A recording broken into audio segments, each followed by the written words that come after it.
Ladies and gentlemen, please welcome to the stage 11 Alive sports anchor, Maria Martin.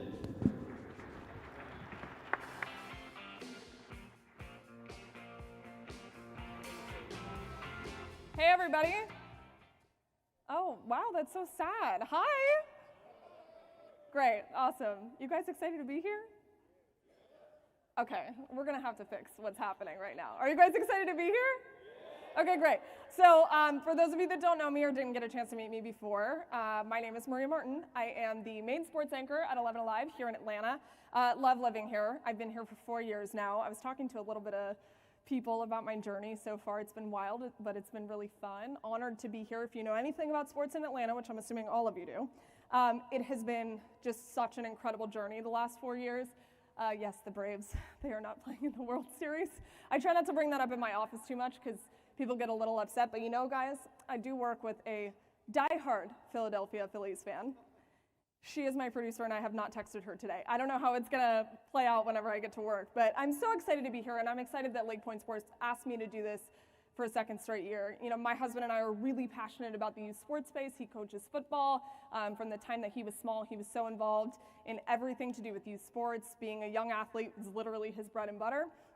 So this just means so much to me. This is such a cool space, and in what I do when I'm in the community and I say, I'm going to LakePoint, every single time I say that, someone says, oh, I know LakePoint, I've been there. I'm going there next week. I know people that go there. So this is such a cool facility, love everything that they do, and we have a lot to talk about that I think is really fascinating, and especially when it comes to the future of youth sports, current and now. Got some former athletes that'll be on the stage with us to talk about the differences in when they were growing up and playing sports and why it's different.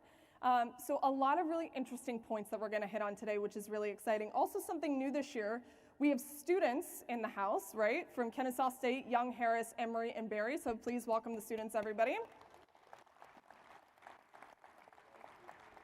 If you do see them walking around, please talk to them because they could be graduating soon. They may need jobs. I am happy to put that out there because I was one of them once upon a time waiting for someone to give me an opportunity and trying to create any opportunity I could. So you guys talk to everyone, you students out there, don't be afraid. I don't want to talk too much because we have a lot to get to and I'm very excited about it. So without further ado, let's get things started, shall we? I need some energy. All right, okay, here we go. It's sports, it's fun, it's youth, it's supposed to be lively. You guys just aren't awake yet, even though it is the afternoon, I think. So we'll work on that, don't worry. Okay, so we're gonna start with the State of the Industry panel. So please welcome to the stage, Mark O'Brien. Everybody loves Mark, of course, from LakePoint Sports. Wayne Moss and Tom Cove.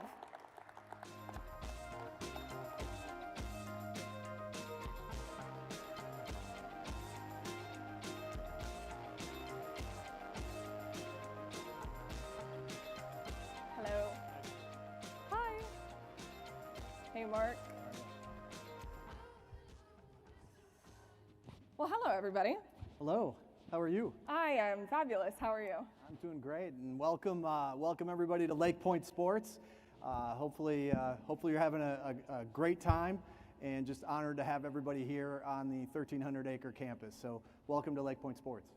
This is such an awesome opportunity and afternoon for everyone to get involved. And you guys, you three, know so much about the youth sports space. Obviously, this is literally what you do here at LakePoint Sports. I do want to start with you, Mark. Just give me a lay of the land of the state of the industry right now. What is the biggest thing in youth sports that you're focused on? Wow. Well, so that's a softball. Jeez, it's a hard slider. I wanted to give it to you. Thank you, Maria. You're welcome. Let's give a round of applause for Maria for being here today. So excited to have you here. You know, it's nearly a $40 billion industry, and if you think of the NFL or Major League Baseball or some of the other professional sports leagues, MLS, you know, it's NBA, of course. Mm-hmm. To think that travel and youth sports is a $40 billion industry, but then you think about, well, who's playing in the NBA? Who's playing in the NFL? Who's playing Major League Soccer, Major League Baseball? Where did they start? They started as kids. Those of us who played sports started as kids, and I think there's such a tremendous opportunity in the travel and youth sports market today. While it's vibrant and growing, and there's a lot of good things going on in it, there's still tremendous opportunity. There are some challenges in there. The biggest one that I think about is, and we're going to talk about it today, I think one of them is the guest experience. I think when, as a father of 4 daughters, and a number of them in travel sports, I just think of what that experience is like as a parent, let alone what my professional job is, and how we can improve the overall guest experience as a whole. And then I think just the how we consume media today, and you see it in the professional leagues now, but I think that's a big one. We're going to talk about that today. And then, you know, how we look at access to sports is another big one. But ultimately, and we're going to talk about that today with a number of our pro panelists, ultimately though, for me, you know, we've got to look at participation. We've got to propel participation. We've got to propel access. And we've got to create a value system where there's more value in what you pay for in travel and youth sports. And I think that's a critical component to what we're embarking on, because the costs of travel and youth sports, you know, certainly are in line with the cost of everything today. And we have to look at ways in creating a better value proposition for everyone involved, so that when they're participating, they have access. There's a value there for them participating in whatever level they want to compete at. And I think that's going to take the entire industry. I don't think that's just one segment of the industry. I think that's the entire industry addressing the challenges we're facing as true opportunities for those that want to compete in travel and youth sports. And then that's going to take us looking at really developing, in my opinion, a more of a purpose-driven focus and future for travel and youth sports, where it's a holistic, vertically integrated ecosystem with the sports operations, but also the back of the house operations and everything that goes into it, so that you create ultimately a better guest experience. So that's maybe not one answer, it's just a longer answer. That's why I tossed you that question, because I knew you were going to be able to hit on a million things, which is fantastic. But thank you, and it truly is, it's an opportunity. So what you might have heard was, oh my gosh, those sound like a lot of challenges. To me, I see those as just tremendous opportunity, and it's a golden opportunity right now, particularly with the recent news from the IOC and the Olympic Committee, and what you're seeing with flag football and baseball, and so the core sports that are part of our culture and our country, that we can capitalize and really take advantage of what's in front of us right now.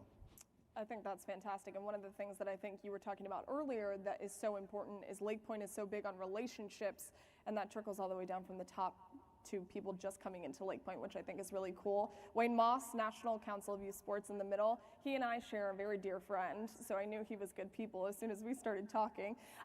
Wayne, one of the things that you and I talked about a lot is that you are focused on youth sports. Obviously, that is a large part of your job, but what specifically are you focused on right now? Well, the biggest thing that we're focused on right now really is around safety.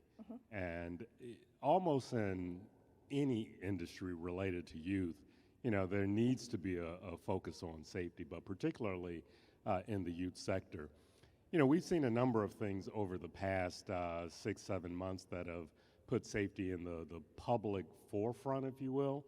I mean, many of us were sitting on watching Monday Night Football and, you know, saw the Damar Hamlin situation, and then you look up and you hear about Bronny James, young men who, you know, really are at the peak physically. And one of the things that we saw in both of those situations is that, you know, both the NFL, along with the NFL teams and USC and its medical personnel really knew what they were doing, sprung into action, took care of things in a expeditious kind of way.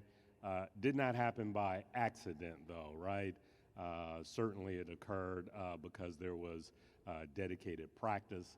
And so as we think about safety, we really think about it in terms of 3 things. We think about it from an injury perspective. We also think about it from an abuse perspective. That could be physical or sexual. And then we think about social and emotional wellness. All of those things pulled together, you know, really, you know, represent and help organizations think about creating an environment that's safe. And so, you know, for us, that's one of the things that we've got our eye on, and really a lot of attention. You know, there are many youth organizations and organizations in the space are, you know, focused on the things that they do best, which is helping young people to participate.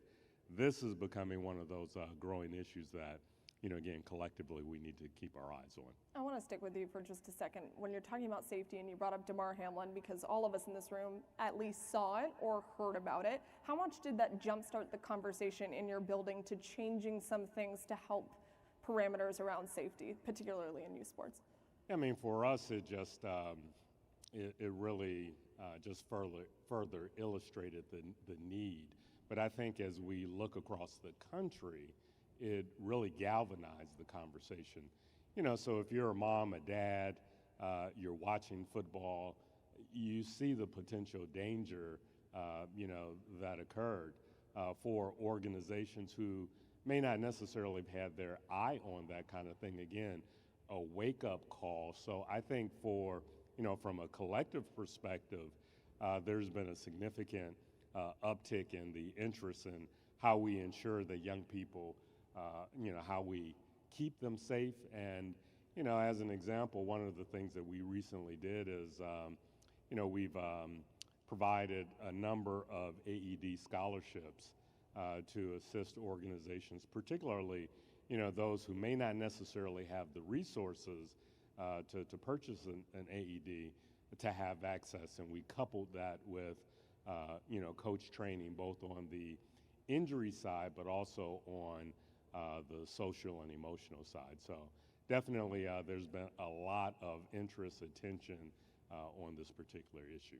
Really cool and really important stuff for sure. We have Tom Cove over there on the far side from Sports and Fitness Industry Association. Tom, tell me about some of the current trends that you're seeing in youth sports in the U.S.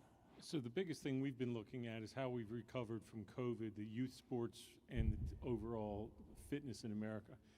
Two big takeaways. First is we took a lot of people out of team sports during the COVID period. Schools were closed, fields were closed, couldn't do all the things you could do. They did, however, become more physically active. So folks at every age, including kids, actually participation rates went up if you just talked about doing something. So you got two things going on. Kids want to be active, but the teams aren't there in the same way. So 2019, say 2018, there were 67 million there's about 69 million team sports participants in this country. At its height, 2019, probably up to 70 million, 70.6 million. 2020 went down 3.5 million Americans who played a team sport at least once. Down 3.5 million players in that 1 year. Teams broke. It's come back up, and today we have, according to our research, almost the same number of team sports participants as our latest research, 2022, and we believe it will go back to beyond that in 23. So team sports have come back strong and fast. What has not come back, though, is a number of the travel industry has come back very strong.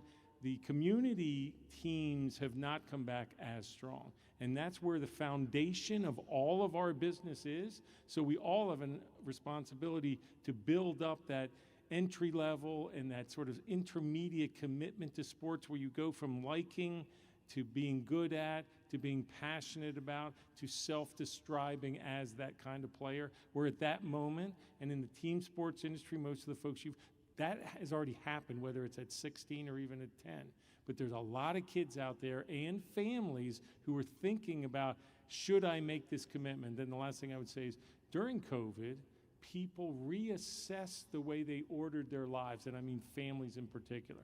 How many people in this room still go to work the same way, 5 days a week, commute, do whatever you do, that you did in 2015?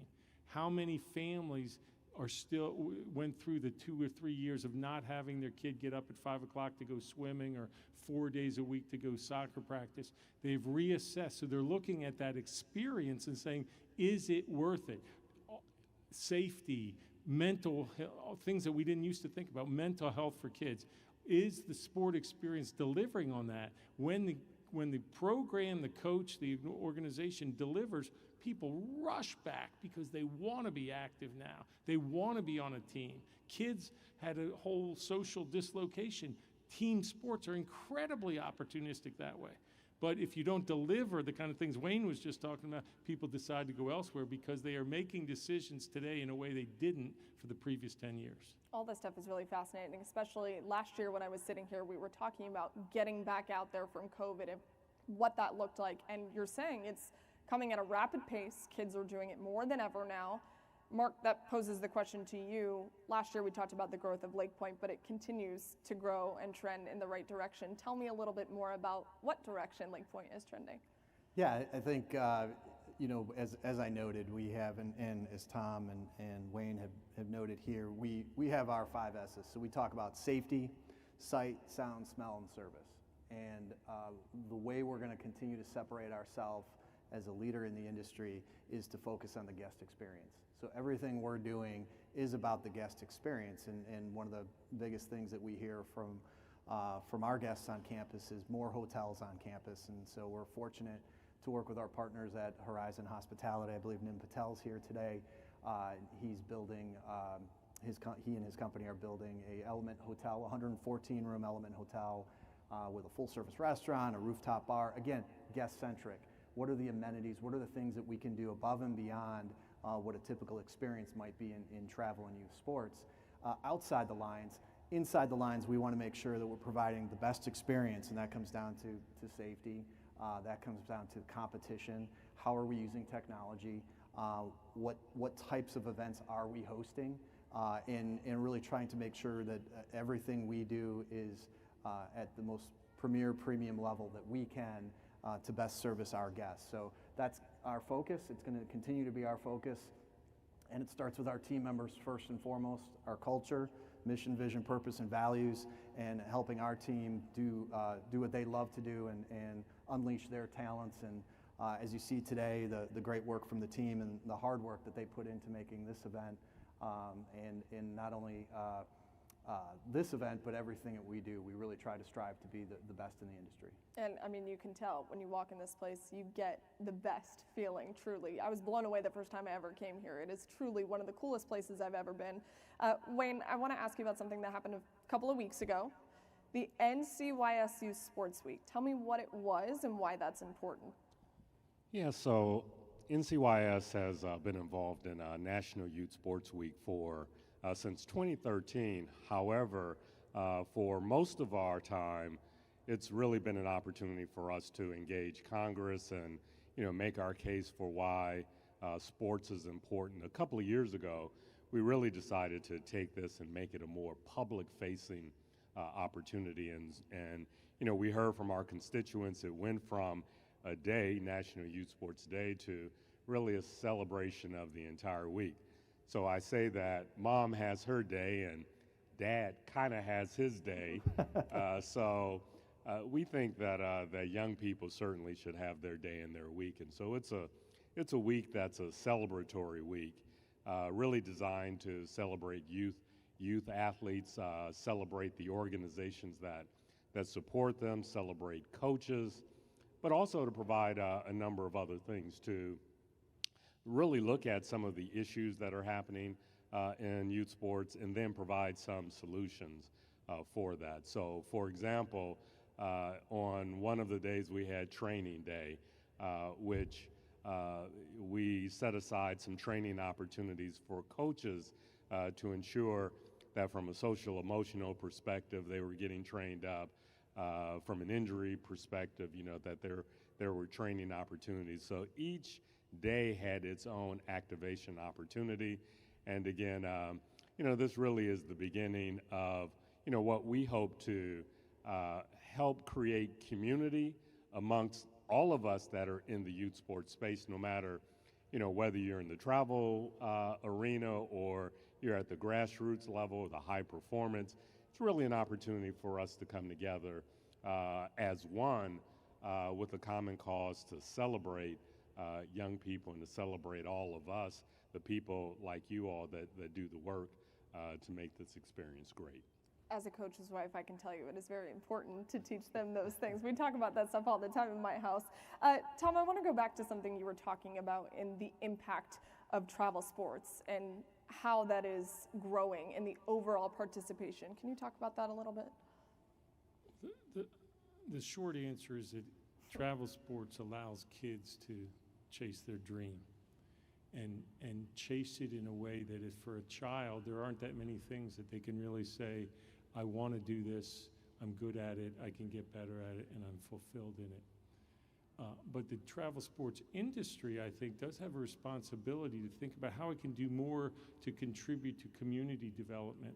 And for example, this fantastic facility here, which probably has people come from all over the world, much less the country, much less the state, but you probably also have an opportunity to use some of this access point for community and bring in local teams in. And think about things like transportation and access and cost. And the travel team industry is the expert and the best.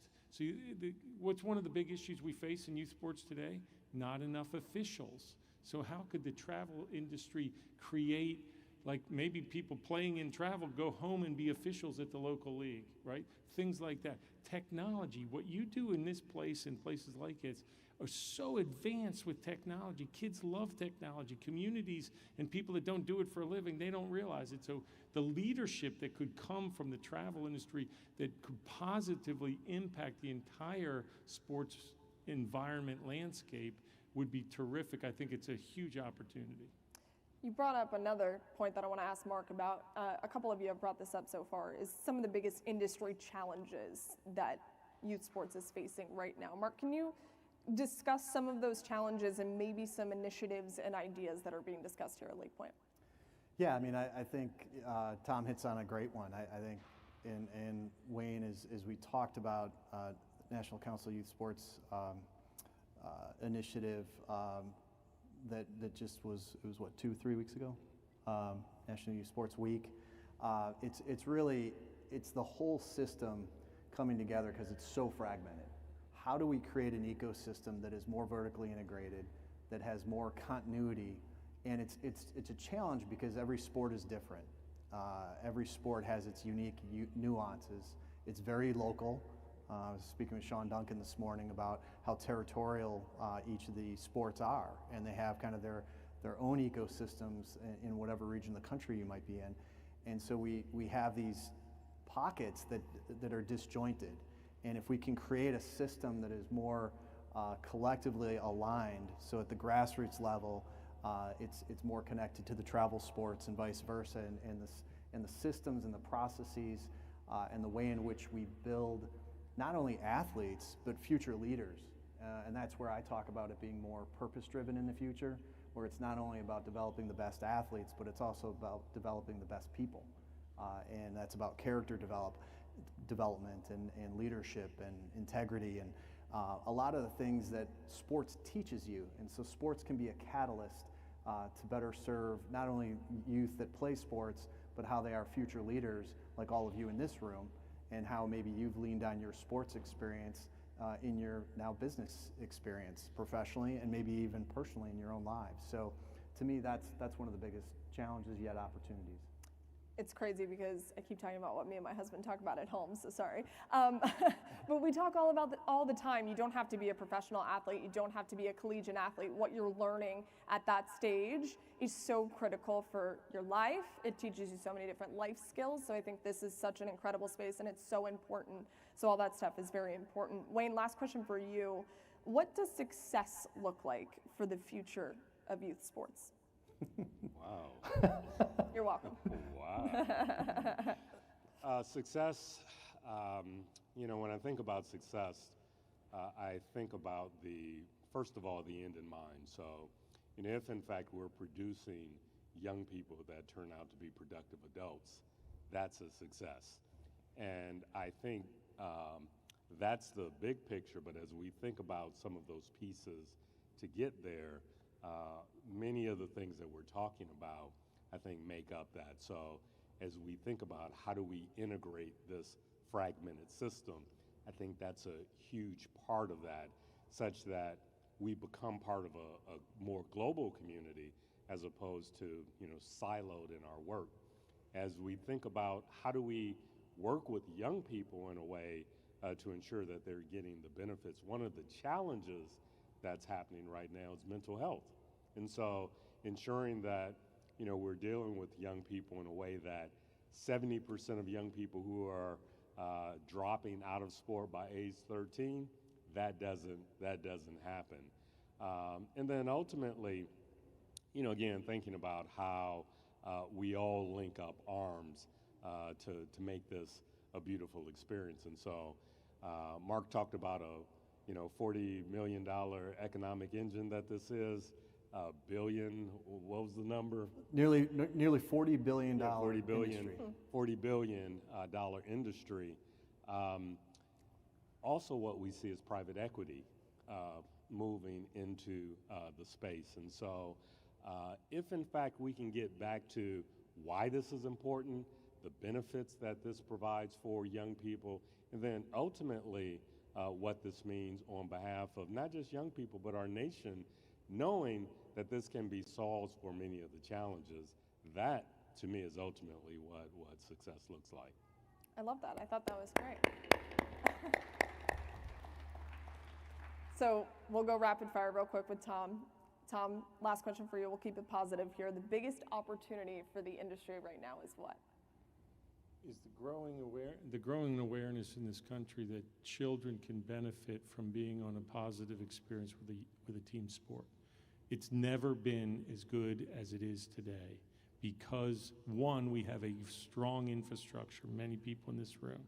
Two, we have a overwhelming sense in families and communities around the benefits of team sports. And three, you actually have kids who are saying, I want to go do something. I'm tired of sitting in my home. I'm actually tired of sitting on a screen. I want to go do something with my friends. This is an incredible opportunity, and we better not waste it. It's very powerful. Good stuff. Okay, gentlemen, thank you. You two are dismissed. Thank you very much. Round of applause for those two. Mark will stay on stage with me. We've been dismissed.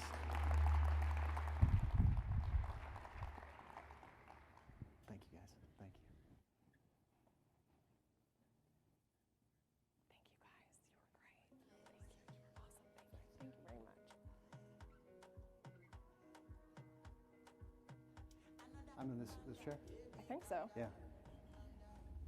Mark, real quick, because I don't want to forget, you do want to talk about the confidential op-ed points, right? Can you do that just real fast? That's on their table? Is that on their table? It should be. Oh, goodness. I didn't know that was getting handed out today. Well, if you can keep that confidential, if it's on the table. It may be, it may not be. Okay. If it's not, great. If it is, great. Just tuck that in your pocket. That's is confidential. It's a piece that I'm working on right now, and it's much of what I was talking about as I really have a lot of passion around what we need to do in travel and youth sports, and couldn't agree more with Tom and Wayne. And so if you do take a look at that, please do keep it confidential, because I didn't know it was going to be out there, but thank you. It may not be. I don't know. Okay. It may not be. Awesome. This is something new this year that we're doing next. Yes. It is the LakePoint Impact Sports Award. It is the inaugural one. It is the first one. It's fantastic, and it's presented by Coca-Cola United. Mark, give me an overview of the Impact Award and why this was chosen to happen this year. Yeah, there's so many organizations out there and individuals that do a lot in this space. Obviously, all of you are engaged in some capacity or have interest to be engaged in it. And we wanted to find an organization that really demonstrated a commitment to travel and youth sports, a commitment to growing sports in a positive, productive way.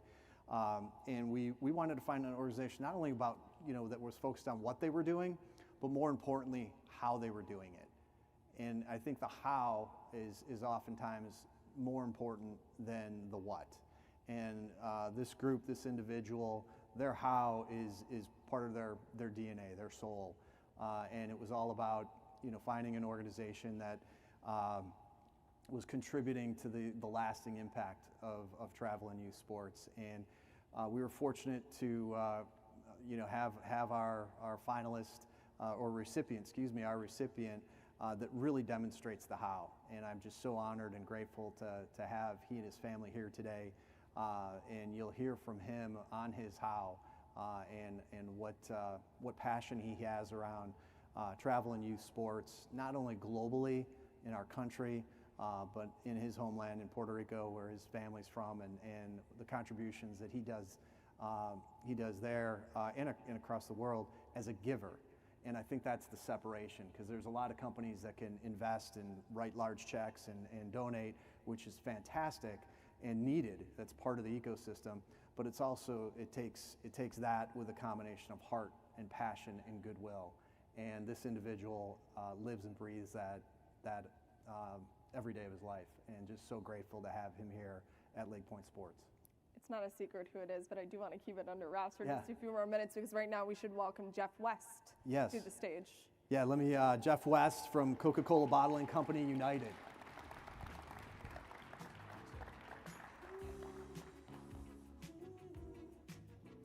How are you? Good. How are you? Good. Good, good. Now, here, please, have a seat there. Oh, no, where are we supposed to? I think he'll be out. Here, go over here. I'll go over here. There you go. There you go. So, Jeff, I just want to, I'm going off script, so You're I fine. apologize. But Jeff has been instrumental in growing the relationship with LakePoint Sports and Coca-Cola Bottling Company United. I think we're both Tennessee fans, too? Absolutely. Is that right? Yeah, can I say that? We can say it. I We can heard say I it. heard some disgruntled people in the audience after you said that. But I can't thank Jeff enough and the team at Coca-Cola Bottling Company United to put their trust in LakePoint Sports, and to have you part of the Impact Award just means so much to us. Not only what you do day in and day out for LakePoint Sports, for travel sports, for youth sports on our campus and globally as part of the Coca-Cola company, but just really a privilege and honor, and we're just so grateful to have you as part of our family here at LakePoint. Yeah, absolutely. And I can't tell you. So I wrote a few words down, and I appreciate some of the comments that you made earlier. We have 4 core values with Coca-Cola United. They're quality, respect, integrity, and excellence. So as you were speaking earlier, and some of the other panelists were up here, I wrote down just a few key words: relationships, community, guest experience, and character. And all of those things kind of align with each other, right? It's our job and our mission as Coca-Cola guys to improve your guest experience one bottle at a time, right? So, and I can't imagine being affiliated with an award that really celebrates community and integrity and character and all of those things that we just talked about. Jeff, one quick question for me, and then we will get to the award, because I know people are chomping at the bit to watch this. When you just said you were excited about it, but when you were talking to them about being a part of the Impact Award, why were you so invested in being a part of something like this? So it's all about the community. I mean, it's all about one drink at a time. And if you think about what LakePoint's mission is, to take these kids and continue to help them develop and grow, what better level or stage to be on than that stage. Perfect. All right, without further ado, let's look at this year's recipient, the inaugural LakePoint Sports Impact Award presented by Coca-Cola United. Roberto's drive to help others and strengthen the community lives on through the inspiring work of his family foundation. Do you know what legacy means? You're leaving something behind. Make sure whatever you touch in a positive way. Just like our father did, you have the power to leave your own legacy in this community.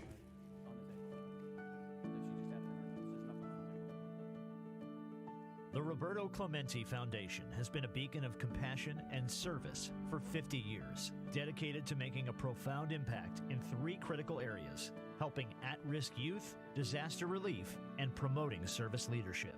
The foundation is committed to uplifting at-risk youth by providing them with the tools, mentorship, and opportunities they need to succeed. Through educational programs, sports initiatives, and community support, it empowers young individuals to build brighter futures. In times of crisis, the foundation stands unwaveringly by those affected by disasters, providing aid, relief, and support to communities in need. From hurricanes to earthquakes, it's a force for good, ensuring no one is left behind. The Roberto Clemente Foundation's mission extends to nurturing the spirit of service leadership by promoting values of compassion, empathy, and active community engagement. With a legacy rooted in selfless giving, the foundation continues to honor the memory of Roberto Clemente, fostering a world where service is paramount.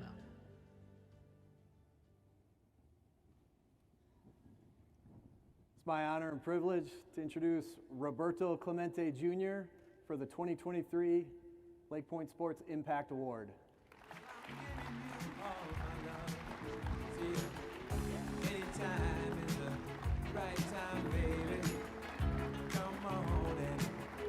Got it?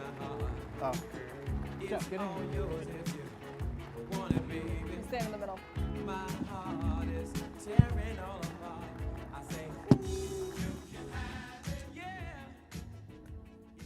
Pretty good looking award there, huh? Wow. This is beautiful.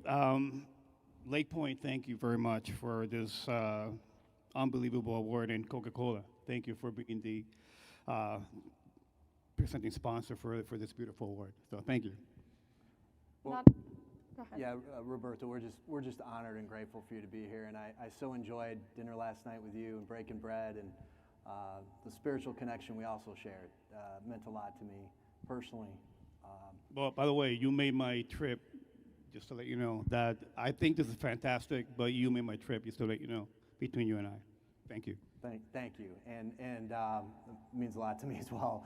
I also, your wife is here. Kaylee's here, and Kaylee, and we have two little boys. where are they? Roberto Clemente III and Mr. Leo Clemente. They're here somewhere. They're probably running around. They might be out on the baseball fields.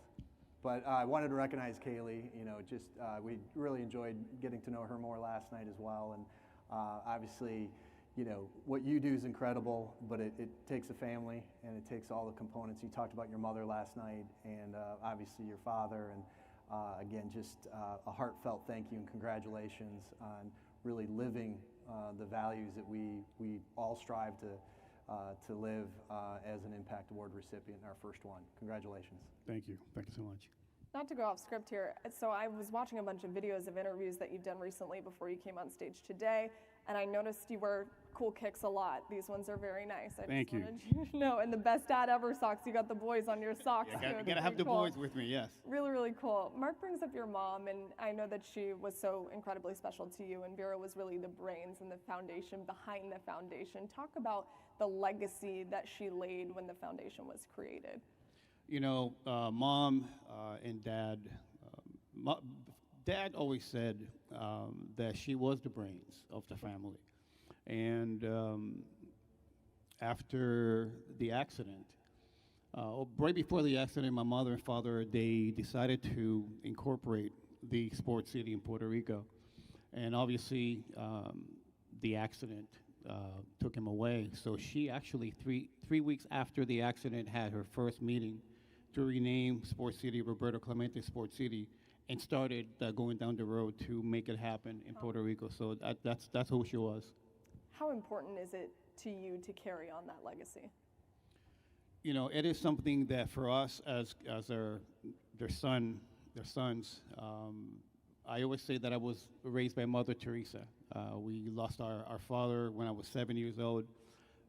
Beautiful woman, 30 years old, is left with 3 boys, and the world looking at her to see what was going to happen with this family. And she definitely, with her grace, every step she took on this earth was very graceful, respectful, and a lot of love for everyone, and the impact that she had for everyone that she met and touched. They still talk to me about it. It's truly an overwhelming sense of pride that we have 2 parents that left quite an impact and legacy. They left you being a giver, is what you talked about in the room over there, that you give, and your parents did that a lot. You know, it is something that we do. We give. We don't receive because we're always giving, right? It's something that we learned organically. That's how we grew up. We grew up giving. Anyone needed help, we showed up. We made it work, and that is one of the things that I truly believe that is a great blessing for me, is the fact that I have a name that I can help an organization pick up a phone and open a door of communication that they don't have that voice. And my father and my mother have left us that gift to be able to do so. Let's talk about the foundation for a second, because you guys are doing incredible things all over the place and leaving a legacy and an impact behind. What are you working on right now with the foundation? You know, right now we're gearing up. We just got done a Clemente week in Pittsburgh. We are gearing up to go to Puerto Rico now and go get some food for families, be able to do some baseball clinics, but most importantly, find out what's happening in those communities. There are communities in Puerto Rico today that are still suffering from the hurricanes. Way back when, are still not full 100%. And I don't think they will ever be. So we go back and make sure that we go visit those people that are always in the darkness. We go to those places, and that's where I'm looking forward to going back in December. You also have something coming up within the next week at the World Series. You're going to present the Roberto Clemente Award. I know you can't tell us who the winner is going to be, but what can you tell us about the award and presenting it? You know, it's been an amazing ride. In 1973, the commissioner, there was a commissioner's award, and after the accident, Major League Baseball decided to rename the award the Roberto Clemente Humanitarian Award, and ever since, we've been giving out that award, and it exemplifies the spirit of Roberto Clemente of giving and leaving an impact. And those players that have won the award earlier are very proud of their prized possession, even the World Series, some of them tell me. But I truly believe that it has grown to where every single team, all those players are doing more and more good in those communities to be able to win the award. But obviously, it's a benefit for the communities and themselves. Obviously, when people see your last name and they hear about your dad, they think about all of the accolades that he had on the field. You talk about the All-Stars 15 times, 2 World Series championship rings, an NL MVP, all of these things, but he was your dad. And at 7 years old, that was taken away from you. What do you remember the most about when you were a child with your dad? You know, I remember after the games, well, number one, we were always getting to the games very late because Mom was always late getting to the ballpark. But I remember way back when in Forbes Field, the old stadium, we would walk in and the whole section would stand up, and I didn't understand what that meant. And later on, I understood that was respect to my mother and the family and so forth. But I remember really hanging out with Dad during the off season in Puerto Rico, and he would be driving around, and he and I in the car, and he would stop in fields where kids were playing. He would get out of the car and start playing catch with the kids, and I would go and join, and we were, you know, so it was pretty awesome, those memories that, you know, for me, looking back, it was amazing that this man, he was busy doing things, but he always took the time to help kids and be able to go and hang out with the kids and be of impact. Of course, he knew he was doing something that was going to impact them. That's exactly why you are the way that you are today. When you and I were talking in there, you were talking about the impact of youth sports on your life and how that was such a large impact for you growing up. Why is youth sports so important? You know, I can simplify that with 2 stories. I'll give you 2 stories. May I? Yes, please. Please. 1970, well, some of you weren't born yet, but I played in a traveling team in 1976. And in that team, I had a couple of teammates. There was one in particular teammate that was from the projects in Puerto Rico. He had no means, he had no money. I remember taking him to our home to feed him. We helped him get a scholarship in our school. And we traveled, actually, to a tournament. We lost. Mom rented 2 buses to drive to Pittsburgh. We were in Knoxville, Tennessee, by the way. That's where we went. And from Puerto Rico, so Mom drove us to Pittsburgh to meet the Pirates and watch a game. My teammates, I brought them into the clubhouse, introduced the Pirates, and then I took them out to the field in Three River Stadium. So you have a Puerto Rican team, we're in Puerto Rico, running in Three River Stadium all around the field, Major League, stadium, and they're looking around. This kid from the projects stood at home plate and looked up and looked around. He had tears coming down his face. And I said, "What's wrong?" He goes, "I'm going to play here. I'm going to play here, I'm going to play right field, and I'm going to wear number 21. Now, mind you, this kid, every day of his life, he walked out the door, 10 steps out the door. There were kids selling drugs, offering him a job to buy shoes, to do this, and no, I'm going to be a ball player. I'm going to become a baseball player. And that's all he said every day. And he's standing at home plate in that year was 76. And I was fast forward because he saw himself playing in Three River Stadium, wearing 21. And I said, you cannot play, you can play right field, you can play here, but you can't wear 21 because number 21 is retired. I said, okay, you got one. 1994 at the All-Star game in Pittsburgh on that same field, he came out running from the American League dugout towards right field wearing number 21. That in itself, he was able to dream, manifest that moment because of traveling youth sports, because he was able to go out and feel, see, touch what he wanted in life. That man was Ruben Sierra. That for me, that story that I tell the kids, it should motivate them to continue moving forward and keeping their dreams alive. But youth sports actually helped that man have a fantastic career. My second one, very quickly, was 1993 when I started the foundation in Pittsburgh. I found out that the RBI program was not in Pittsburgh, and I said we need to change that. So I went to start the program in Pittsburgh in '93. I took a regional team to Virginia Beach, and they left Pittsburgh for the first time, their neighborhood. When they saw, we were watching movies in the bus, 10-hour ride, whatever, and we get to the beach, they saw the ocean. The reaction of these kids, something that I took for granted. I grew up going to the beach, but I never really thought of these kids never being able to see the ocean. Their reaction, I made the bus driver stop the bus, pull to the over, you go in, and they're running.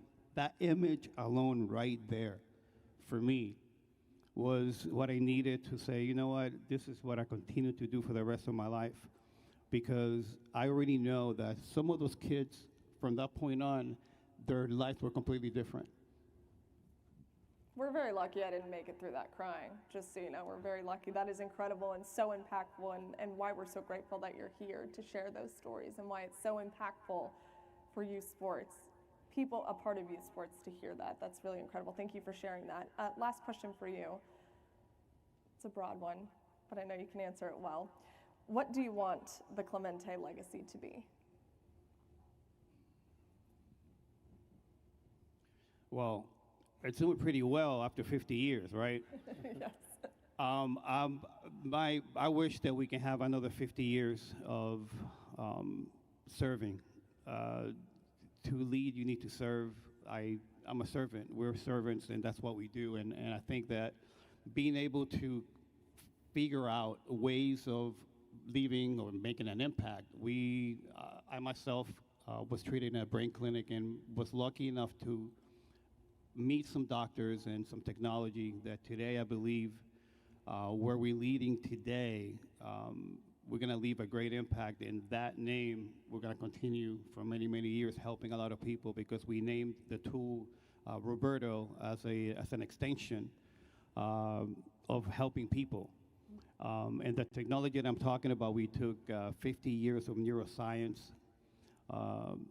and tabletop apparatuses. We partnered with the University of Texas, Arlington, and Dr. George Kondrasky, who is the founder of the Human Performance Institute. And we were able to create these algorithms to be able to put it up in the cloud. And today has grown 10 years now in the making and building for 10 years. So we are very lucky that we started 10 years ago, because it's the right time to deploy more of it because of all the hot topics that we're talking about, from mental health through safety, as Wayne was talking about. This actually covers all of those areas. And I'm very proud that it's actually the RC21X, which is Roberto Clemente 21 with an X, and the Roberto app. Those two tools help the NFL players in the NFL settlement case. It's helping companies save money in workers' compensation cases and their premiums, because it alleviates a lot of ways of avoiding accidents.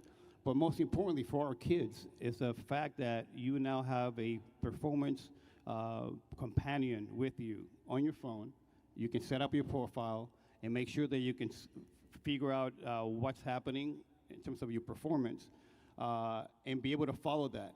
We now also are building more on that platform with voice recognition for PTSD and suicide prevention. So I can talk here for a whole year. There's a lot of things that Verticals that really covers, but I will invite you to go and take a look at the RC21X and the Roberto app, and we're gonna be able to, hopefully, Mark, be able to really deploy something for you guys that will make sense and see the value of having technology that is covering what we're talking about today now with the Roberto Clemente name on it. So I'm very excited. It's wonderful. And at this time, we're going to invite your beautiful family, Kaylee and your two boys, Leah Haley, where are you? and RC3, onto the stage. I'm going to take a quick picture with them. Oh, there they are. There you Oh, here we go. You know, one thing that I would love to say is that I would like to share with other young people and coaches, and I want to commend all of you for what you do. But, you know, if you see this ring right here, I had a dream. I would look at these two rings my father earned as a ball player after the accident, and I dreamed of becoming a ball player and getting my own ring. I signed professionally. I was halfway there, but I got hurt. And I became a broadcaster later on for the Yankees. And what I tell the young people is that you sometimes may not have the ability or the break to be able to make it with a team, with a sport, but you can definitely become part of the team as a broadcaster, as a doctor, as a trainer. And it's important for them to understand that. And I think that we should also talk about having also a training for the kids to broadcast, to start broadcasting, and the brothers and sisters that don't play sports may be interested in writing or even doing production and camera work and stuff like that. I think it's something that's into the discussion. I'll go say hi to your dad. Go, go, go. You want to say something? There you go. Say hi. Say hi. Say hello. Say What's your name? hello to everybody. Oh. Okay, we'll take a quick picture. Yep. Well, I want to thank Coca-Cola, LakePoint. I thank you very much. This is an unbelievable honor. I will take this home and truly put it in a special place, but it's something that I know that he's going to remember this day and understand what's going on later on, so I truly appreciate this. Thank you. Congratulations. Thank you so Thank you, much. Roberto. Yes. Yes.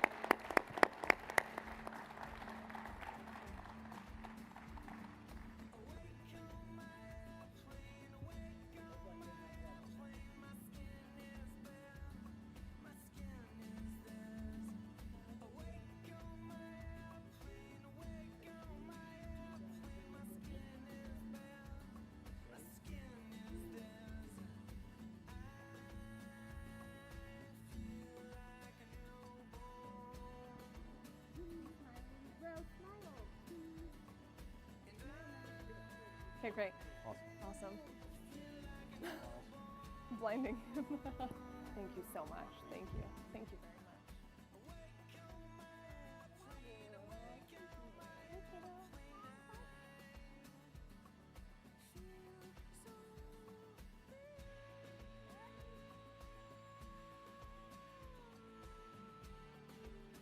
Okay, how's everybody doing? Good? Great. Oh, I like the enthusiastic yeah in the back. Okay, so our next panel, we've been talking a lot about technology. They are going to talk a whole lot about it, which I'm very excited about. Advancing the guest experience through technology and AI, please welcome Gillian Core, Dave Shapiro, and Andrew Gleason to the stage.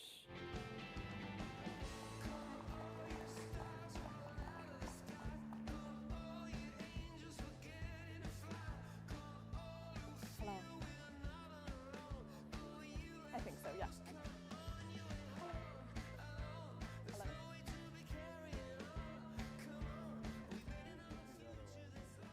It's okay. We're just gonna roll with it. How's that? Okay, well, welcome you guys. You should, yeah, you got it, Mike? I do. Okay, wonderful. Well, welcome. This is going to be such an exciting panel because technology and AI is something that a lot of people know, but they don't really know. So I think you guys can give a really good understanding of what it is and where it's going. Gillian, I want to start with you. When you see Placer AI, you think Placer AI, obviously. Tell me a little bit more about what you do, what your company is, and what the day-to-day looks like for Gillian. Sure. So we're a software platform that provides location analytics, so any sort of market intelligence you want to do. We look at tens of millions of mobile apps across the United States, and we track human foot traffic. We load that into machine learning, and we represent that with ground truth. So think credit card transactions or transactional or revenue information or even people counters. So we have where the mobile phone goes, and we extrapolate that to represent all households in the United States. Then we overlay demographic data, so where they live, how much they make, how much they spend. And then we provide that to locations like LakePoint to make good decisions around marketing, merchandising, opening new locations, and anything that they need to discover around the traffic that comes to their locations. You talked a little bit about that information and providing it to a place like LakePoint, but why is it so important to give this information to different companies, different entities, and especially when it comes to the youth sports space? Yeah, so you may know transactional information. You may know how many tickets you sold that day or how many Coca-Colas you sold, but you don't know how many people might come to an event, especially when you think about a family. So how many parking spaces should you have? What type of food should you offer? Where are they coming from? Where do they live? And where do they go before and after your venue? That could help you with sponsorships or hotels or really showing impact on the community and spend after a sporting event. Dave, you work for Pixelot, and Pixelot, by definition, is the worldwide leader of AI-based sports production. Tell me a little bit more about what exactly that means. Yeah, so AI-based sports production is kind of a mouthful. Most people hear that, they're like, what the heck is that?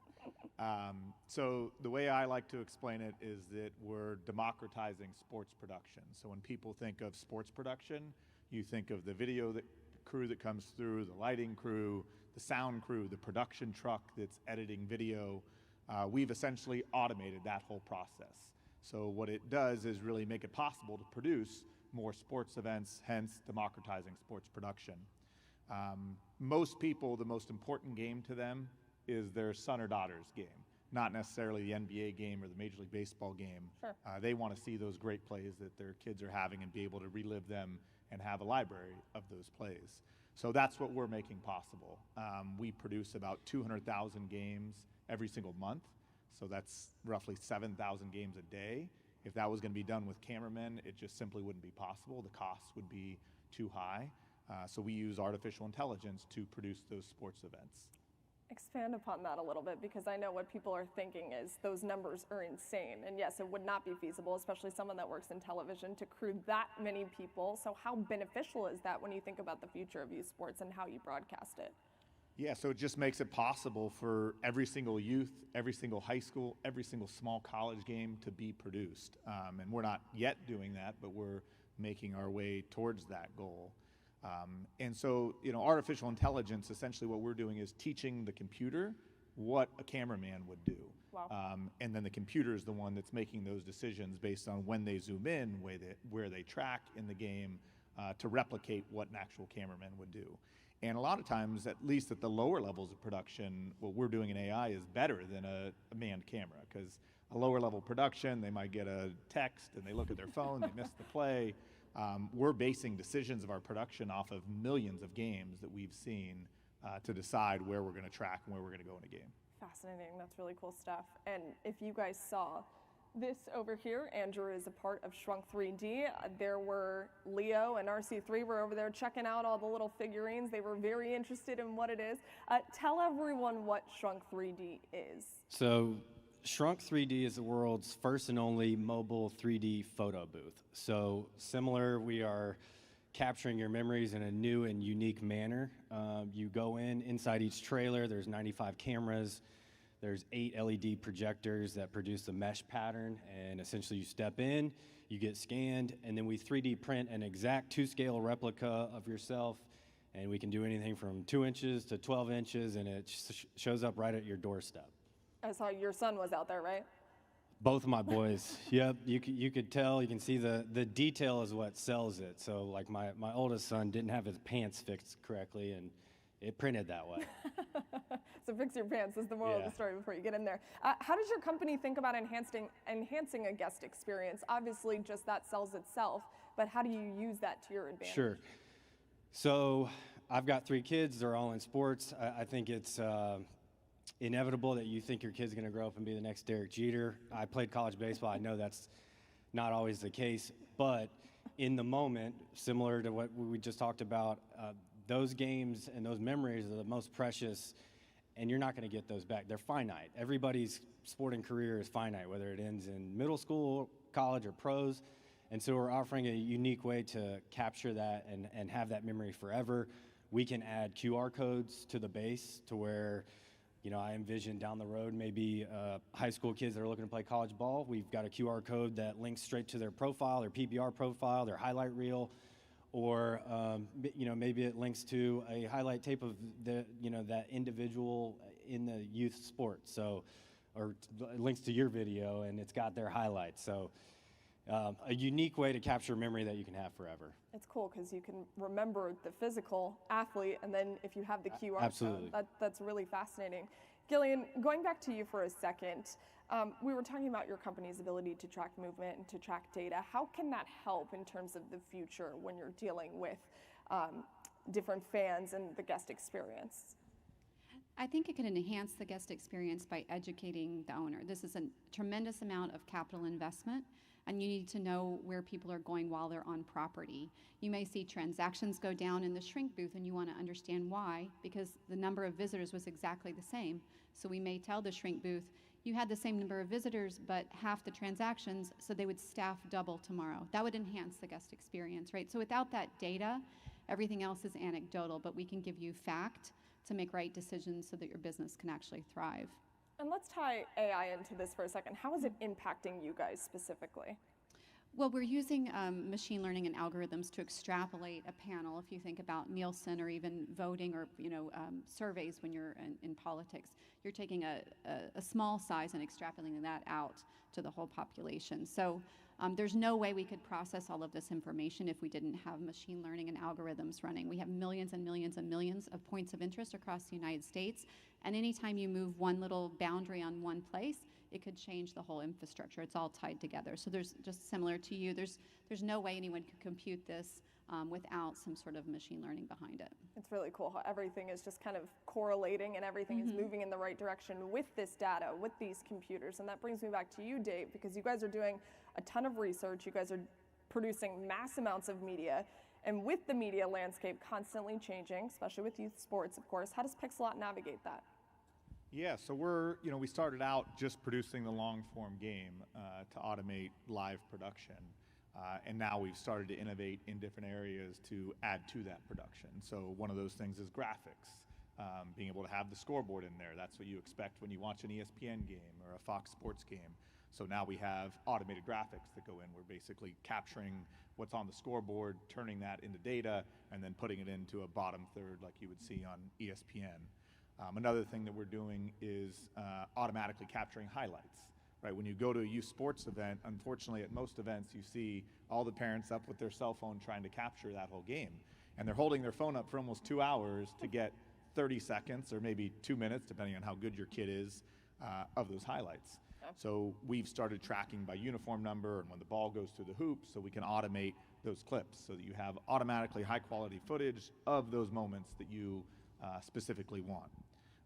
And then we've also launched, for example, an over-the-top network, so an app like an ESPN Plus where you can go and search for different games you want to be able to see, you can monetize the content, etc. It might be an obvious answer, but why do you feel like that's important to youth sports? So I think it's important because it's bringing the expectation that you have when you watch college or professional sports down to youth sports. And if you look at what happens from a coaching and player development, it all comes downstream. Once you start to do something at the professional level, then the colleges will do that, then the high schools will do that, then youth sports will do that. And you see those trends happen nonstop. And so we feel like it's important to replicate for youth sports and make those moments feel like they've made it on TV, because some kids might not play high school or even college sports. If they can get that feeling when they're 8, 9, 10 years old, we feel like the youth sports experience is going to be that much better and help them stick with that sport and continue playing. I think it also plays into the marketing of that sport. The more their friends that see those experiences and it looks like it's fun, then they're going to go and play that sport. And let's face it, all kids want to see videos of them playing, so this is obviously incredibly important. Andrew, going back to you for a second, how is Shrunk 3D using technology to help brands and partners create something unique in a space that, as everybody knows, has been traditional for a very long time? Sure. So a couple of things we're working on. One, we are partnering with a company out of California to take your 3D rendering and to put it on blockchain technology in the metaverse. If you read up, I mean, a lot of high-profile athletes, celebrities, China is stealing kind of their digital identity, and we're working on the forefront to try and prevent that. And then the second piece, I mentioned the QR codes. Actually, Roberto Clemente Jr. and I were inside the trailer. He pulled up his phone, pulled up his app, and scanned the trailer, and then a VR popped up of his Foundation's t-shirt. Wow. So we can take that QR code, and I mentioned highlight reels. Well, we can also apply it to marketing, targeting specific brands. We could give them coupon discounts for the next tournament. We can promote anything and everything. So where does AI come into play with your company? So I think down the road, I mean, we envision right now you step in, you get scanned. I mentioned our 3D design team. That takes a few days, and I think AI can speed that process up. Eventually, we'd like to be able to put 3D printers on site to where you get it on demand right on site, and being able to customize that any way possible. Right now, whatever you get scanned in is what prints.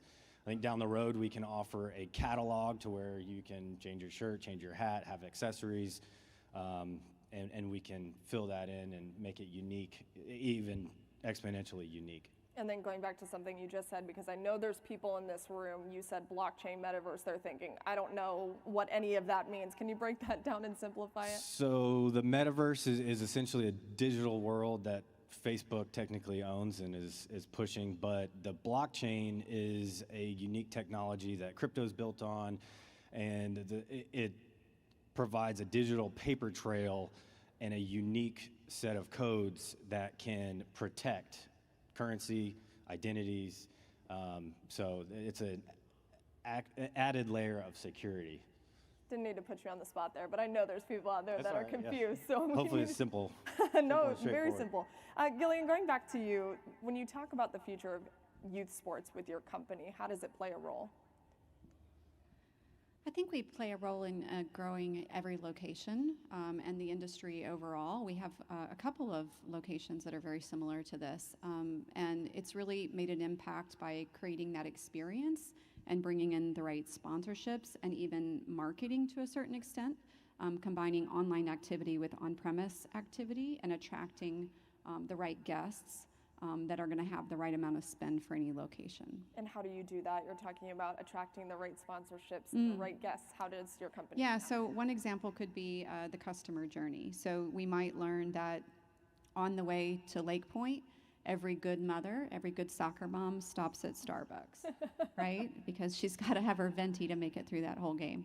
So that would be something good to know for LakePoint, and we could create a pitch for them to go to Starbucks for sponsorship dollars, right? That connects the two pieces. And maybe after LakePoint, we know every good team goes to a certain restaurant for dinner.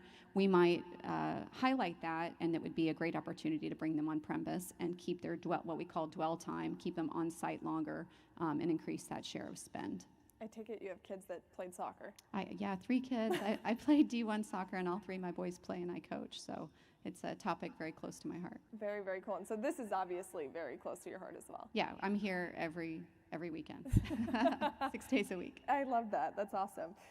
Dave, you and I got a chance to chat a little bit about how AI is impacting your business, and I asked you, will it create an evolution or revolution for the fan experience, and your answer is what? Yeah, I think it's definitely a revolution. We're just starting to see now the effects and the products, et cetera, that come from using artificial intelligence. And so I think you're just going to see lots of new ways that it's being used. You know, we've just started to scratch the surface too. You know, some of the new things that we're looking at is using generative AI, which is like a ChatGPT type of service that a lot of people are interested in. So we now also do stat breakdowns on the game. If you take those stat breakdowns and put just the statistics, no other explanation into ChatGPT, you'll get a New York Times type of press release about that game. And so that's one of the things that we're starting to look into. I think also automated announcers. You know, that's one piece that if an announcer's at a game, they can call our game, but sure. I'd say 10% of the 2 million games a year that we produce actually have an announcer.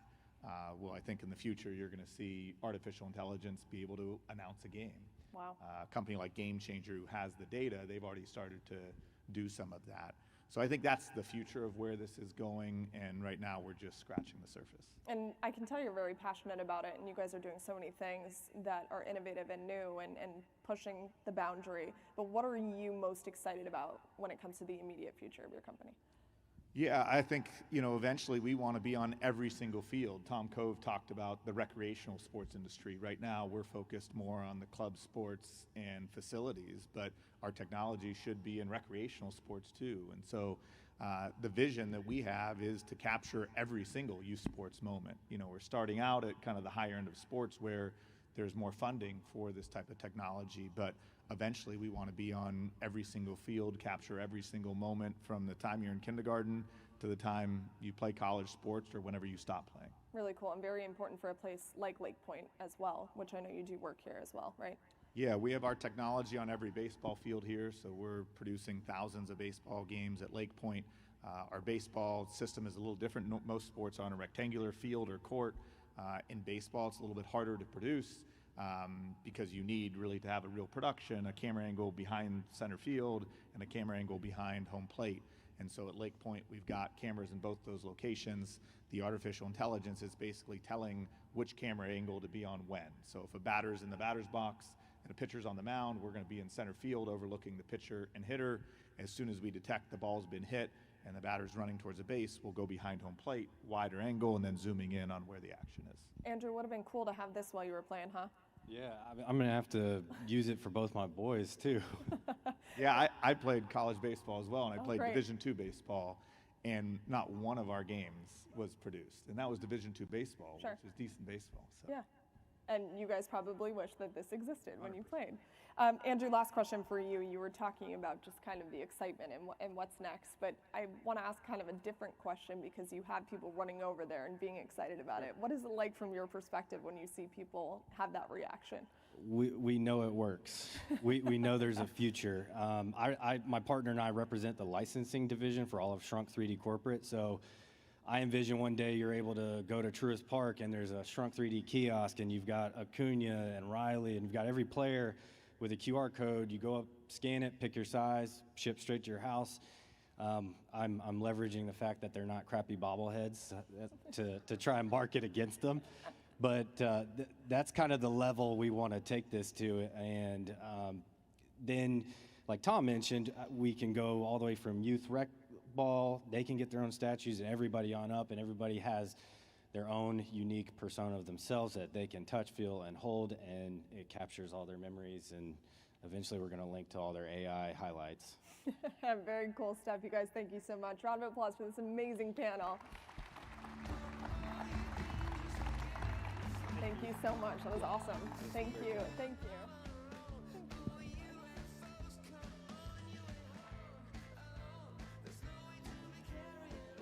That was awesome, and just so much information that you can take from that, and I do implore you to go check that out if you haven't already. Next up, we are going to invite my friend to the stage, Corey McCartney, the Director of Digital Media, for the top 10 LakePoint Sports Moments of the Year.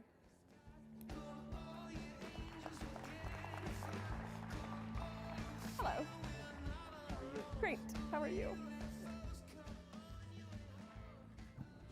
All right, Corey, this is gonna be fun, isn't it? Yeah. Tell me what we're working with here, the top 10 moments.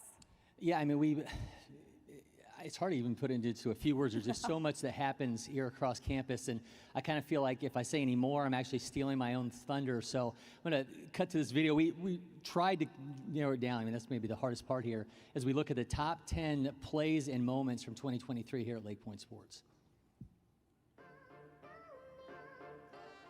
It's our fields and our courts, but it's their stage. All year long, athletes came and showed out across the LakePoint Sports campus. I'm Corey McCartney, that's Simone Stanley, and these are the top plays and moments at LakePoint Sports in 2023. At number 10, we have the Atlanta Celtics, who gave us so many highlight-worthy plays this summer. They even got some love from former Atlanta Celtic and Wallace State signee Jalen Carruth, who said that first move was crazy. Next, we head to the Beach Pavilion, and here is Georgia State commit Kate Phelan and her teammate Haley Carefoot rolling to a championship in the USA Volleyball Beach Tour Rally National Qualifier. At number 8, we're back in the Champion Center, and we have 5-star Rutgers commit Ace Bailey throwing it down for ALT. Everyone is an armchair umpire, and that was clear on this play by Oklahoma's Zayden Khalil during the PBR Junior Future Games. The call on the field was safe. Was he safe? Was he out? The comment section was split, but the effort, that was undeniable. At number 6, we have the first of 2 no-hitters on this list. The first one is coming from Blue Chip Bulls Levi Rosillo, a 2024 left-hander from South Carolina, striking out 10 over 5 no-hit innings. Another no-no at number 5, this one from USA Prime CJ Sampson, who struck out 11. A walk and a hit by pitch were all that was between Sampson in a perfect game. At number 4, we have Liam Delp, who turned a steal into a game-winning run to give Indiana the PBR Junior Future Games crown.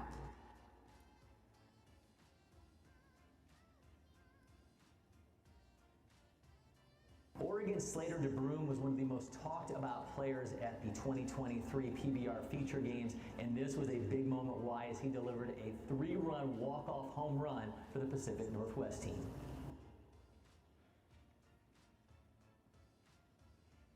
At number 2, we have one of the best bat flips at LakePoint Sports. It's Aiden Larkin throwing this one up high in the air after a monster home run for Southeast Sox.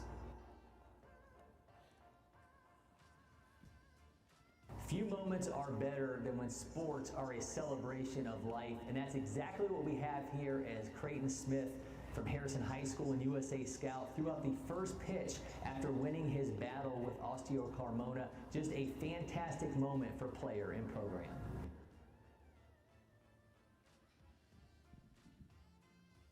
Corey, how hard was it to narrow that down to 10? Yeah, I mean, I think that's the hardest thing every year, right? There's just so much that happens here in the Champion Center of multi-purpose fields, the baseball facility, the baseball village.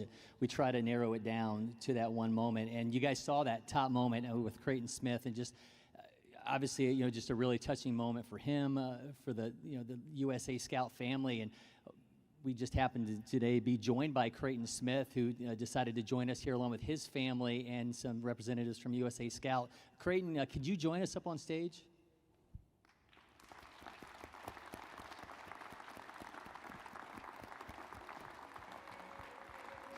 Let's see if you can get up here. Can you scoot down? Yeah, we'll move down a little bit so he can be on the end, so he doesn't have to go very far. Why don't you have him be?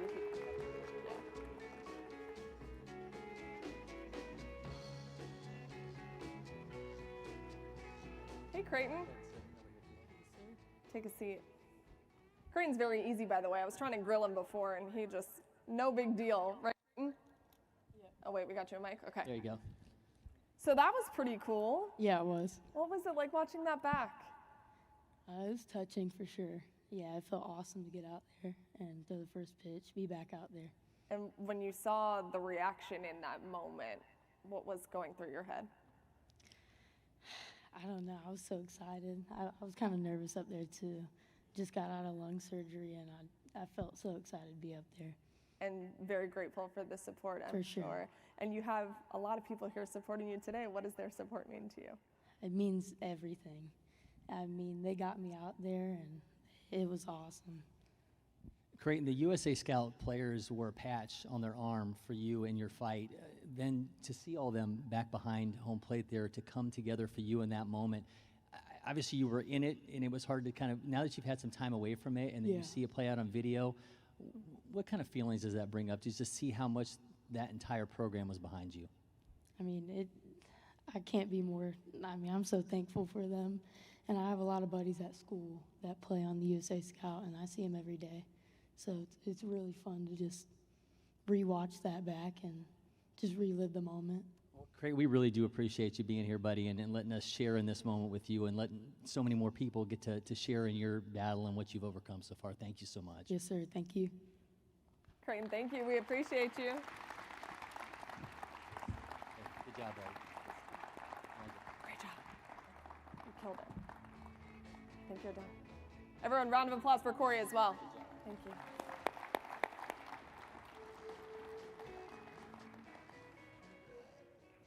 One more round of applause for Creighton, please. What a cool moment. And I know it was really hard for Corey to narrow all of those down, but a top moment and a very deserved one for sure. Creighton, thank you for coming up here. We appreciate you. We're going to keep it moving here. Up next, we have sports media consumption and engagement. This panel is going to be awesome. Tons of information for you guys to learn. They have a lot of really cool points that we're going to discuss. Let's join me on stage, Peter Latz, Chris Baumgartner, and Ben Garrison.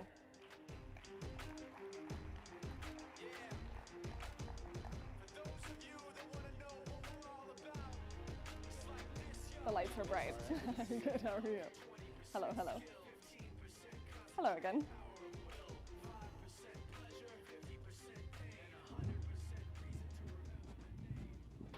Hello, everybody.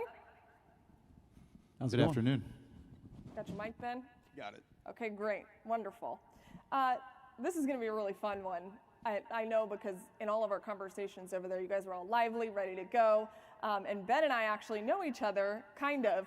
We were together at a Calais Campbell event for Publix, which I'll ask you about too, and just how that kind of correlates, and that stuff's really, really cool. But let's go ahead, Ben, and start with you. And you do work for Publix, and a lot of people are thinking, okay, how does that relate? How does that tie into sports? Tell everyone how. Yeah, so a lot of people just look at Publix and think, oh, it's a grocer. You know, it's a grocer I trust where shopping is a pleasure, which it is. But we're also very active with our activations, sponsorships, events. We have our community relations team that is active in the communities. So from my side, I manage a lot of our events and sponsorships in this area. I manage our LakePoint Sports sponsorship. You're seeing some of our activities here on the screen. So Publix, we look at it and it's where our customers are at, right? These events, these sponsorships, the community efforts, it's where our customers are at. That's what they're participating in. So let's have the brand that they trust be a part of those events as well, to then have them come back into the store, sharing those experiences, sharing those memories. So I said I saw you at a Calais Campbell event, which for those of you that don't know, which I'm sure everyone does, he plays for the Atlanta Falcons. Phenomenal human being, by the way. And I met you there, and you and the Falcons are correlated how? So just like LakePoint, I'm also the Publix representative to the Falcons on our sponsorship. So working alongside them on different efforts, not just, you know, game day activations and activities, but really looking holistically throughout the year, how can we take two strong partnerships and work together in the Atlanta community and in the Atlanta area to give back to the customers, the attendees, Falcons fans, Publix fans in general. It's really cool, and I love all the work that you're doing with the Falcons. You guys do tons on game day, which we will get to as well.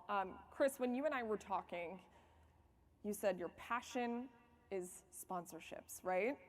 So tell me a little bit about what your company does, and why you're so passionate about these sponsorships. Yeah, so we're a sponsorship and experiential agency. We exist, truly to help our partners make really smart decisions with their sponsorship dollars, and then we come in on the back end and help them activate against all the assets that they're purchasing. What makes it fun is that it's, you're connecting with consumers at a passion point. We're DVR proof, right? I think everybody here understands that. But when you can find that nugget of a passion point and have a brand intersect that experience in a positive way, the effects are immeasurable, quite frankly. So that's what we kind of live to do every day, and what we love to do with our clients. And we're very fortunate. We have a great group of clients. Some of them are here today supporting us, and it's a really fun job. And why is it so important as it pertains to youth sports, what you're doing? Yeah, well, I think it's a growing space, right?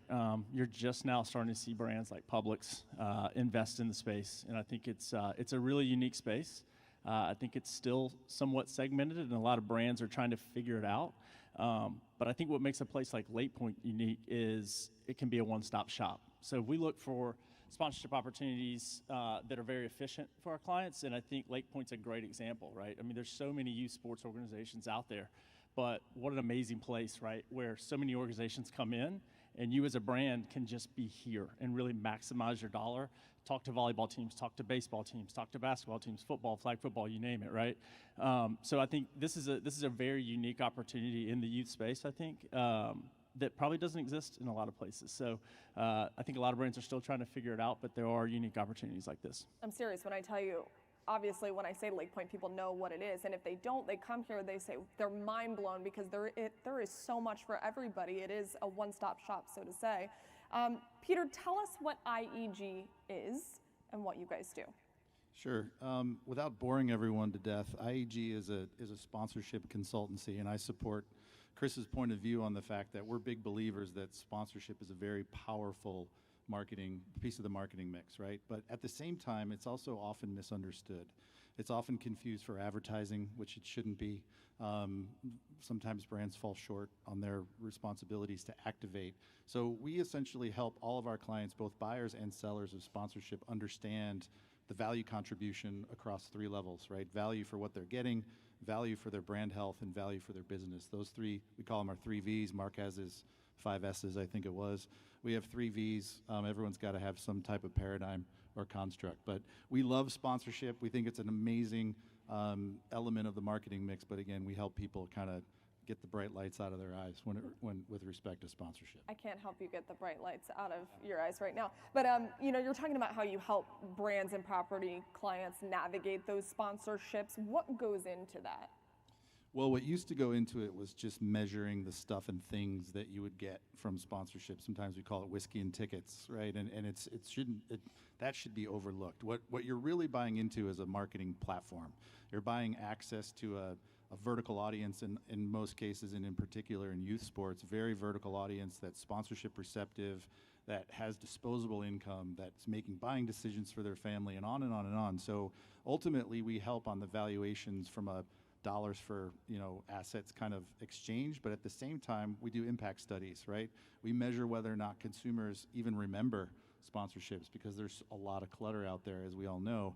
So it's really important to use the brand filter of Publix to tell your story on site and not just expect that once Mark hangs your signs up that the place is going to go wild. So a lot of times people have unrealistic expectations of sponsorship, but it does take work on the part of both parties, and that's why it's a partnership as opposed to a transaction. And why you guys are so helpful helping people navigate this as well. Well, there's that, and there's also the fact that we're, I think, slowly becoming one of the few objective parties in the mix, right? We do not place money in the market, and we do not sell.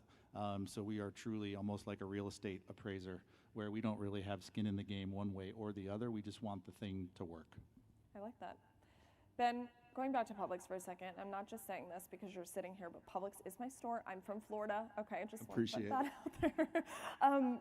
But we talked about how you do work with the Falcons. But flag football is involved. There is youth soccer as well. Talk about some of the other things that Publix is on the verge of doing or doing right now.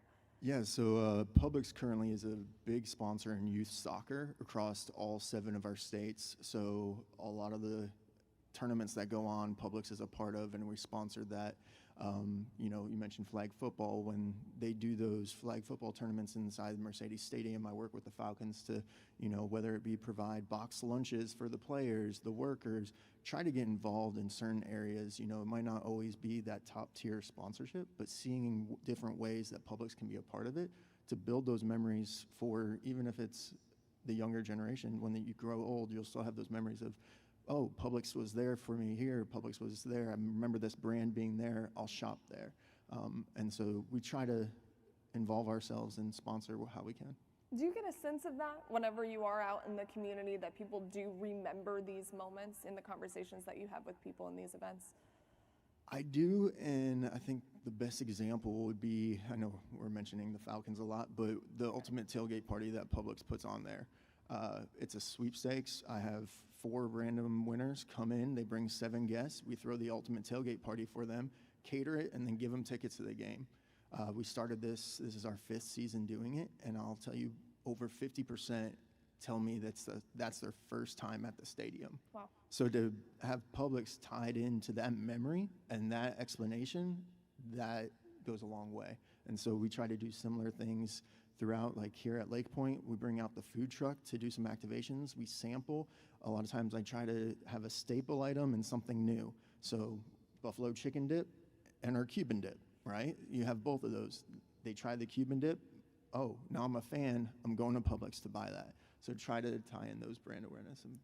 And I was a kid that was always eating Publix subs, whether I was at camp or sports camp, whatever it may be. That was me. I was that child. Let's go back to you, Chris, for a second. When we were talking out there, we were talking about how your company has some niches that you're excited about, and it gives you opportunities to branch out into things like HBCU and WWE. Why is that important? Yeah, I think it goes back to a little bit of the one-stop shop that I talked about before. But, you know, the other thing that we like to tell our clients is play where you can win, right? And so we like to find those uncluttered spaces. I think youth sports and a place like LakePoint is another good example of that. But, you know, in the HBCU space, obviously it is at a place where it's never been in the past, right? Thanks in part to Deion Sanders, but also a lot of investment by ESPN.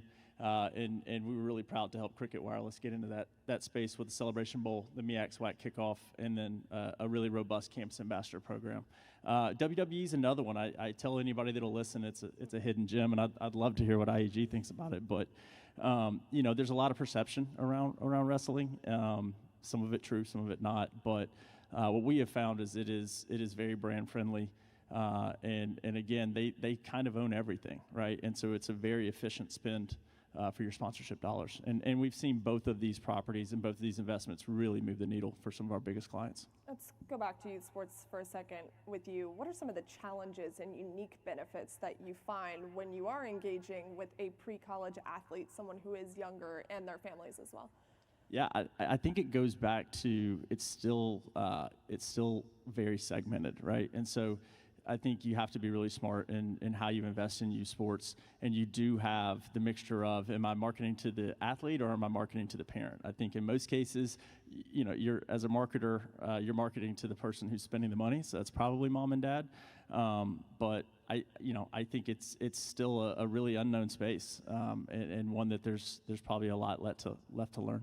And you guys do things on college campuses as well, correct? Talk about that. Yeah, I mentioned the College Ambassador Program. So we've got a few different brands that we partner with on that. And, think part NIL and part ambassador is how we run it. And it's really more of a micro-influencer, right? Everybody sees what Shedeur Sanders and some of the other big-name college athletes are doing right now. This is more about the movers and shakers on campus, right? The folks that are really thought leaders and really helping our brand partners build their brand on campus through these kids who are super authentic. And one example is with Cricket Wireless, it's purely an HBCU play. So we have a couple of kids on virtually every campus in both the SWAC, the MEAC, and the SIAC here in Atlanta. And it's been amazing, and it's been really full circle because it's not just about what cricket or what they can do for Cricket Wireless, but it's also about what Cricket Wireless can do for them in their professional development. And we've actually seen some of that come to life with kids getting jobs and advancing their career in marketing. Well, and there's parents in the room or student athletes or youth sports athletes in the room. They could be a part of that in the future, so it's very Absolutely. important. Let's talk about Peter, NIL. I didn't want to go there just yet, but I kind of do, because NIL is impacting everyone everywhere, right? And last year when I was here, it was just scratching the surface. Now it is full blown. You mentioned Shedeur Sanders. If you are a student athlete in Georgia, you can have NIL deals now. It is ever changing. How does it affect your business? Well, Greg and his team told me I could say anything I want when I'm up here. So You got the mic. let's just go ahead and do that. Okay.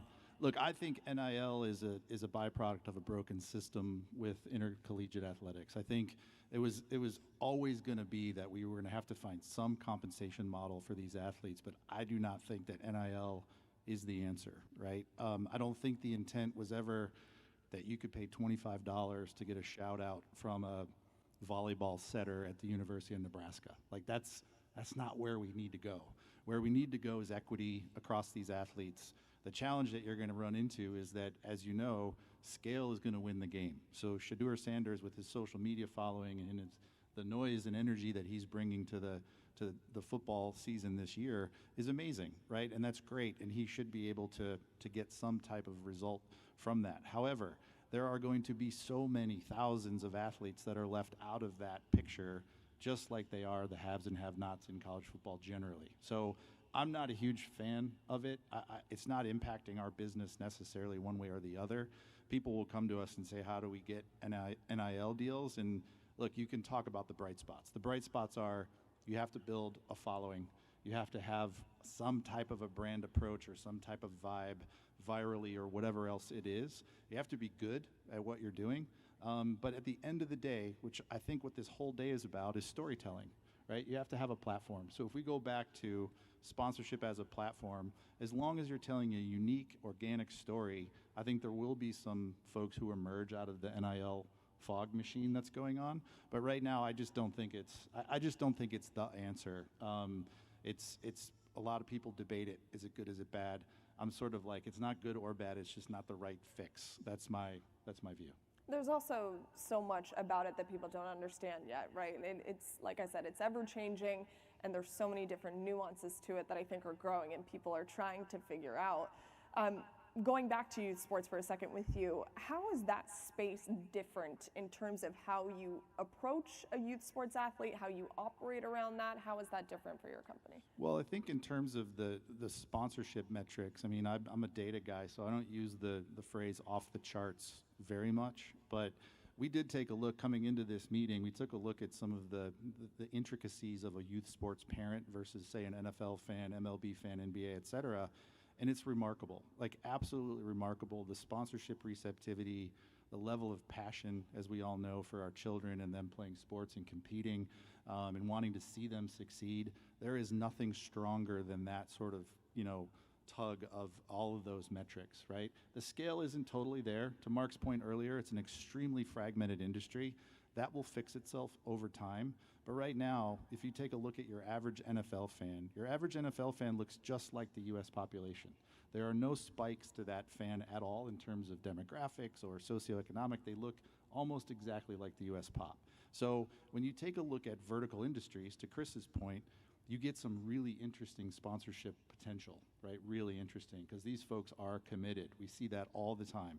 They're spending money, they're driving all over the place, they're literally giving their lives to their children's sort of ascension into the sports ecosystem. It's pretty cool stuff. Ben, I want to go back to you and talk about Publix's involvement with youth sports. I know you said that you're predominantly with the Falcons, but as you're looking at youth sports, why is it important for Publix to get involved?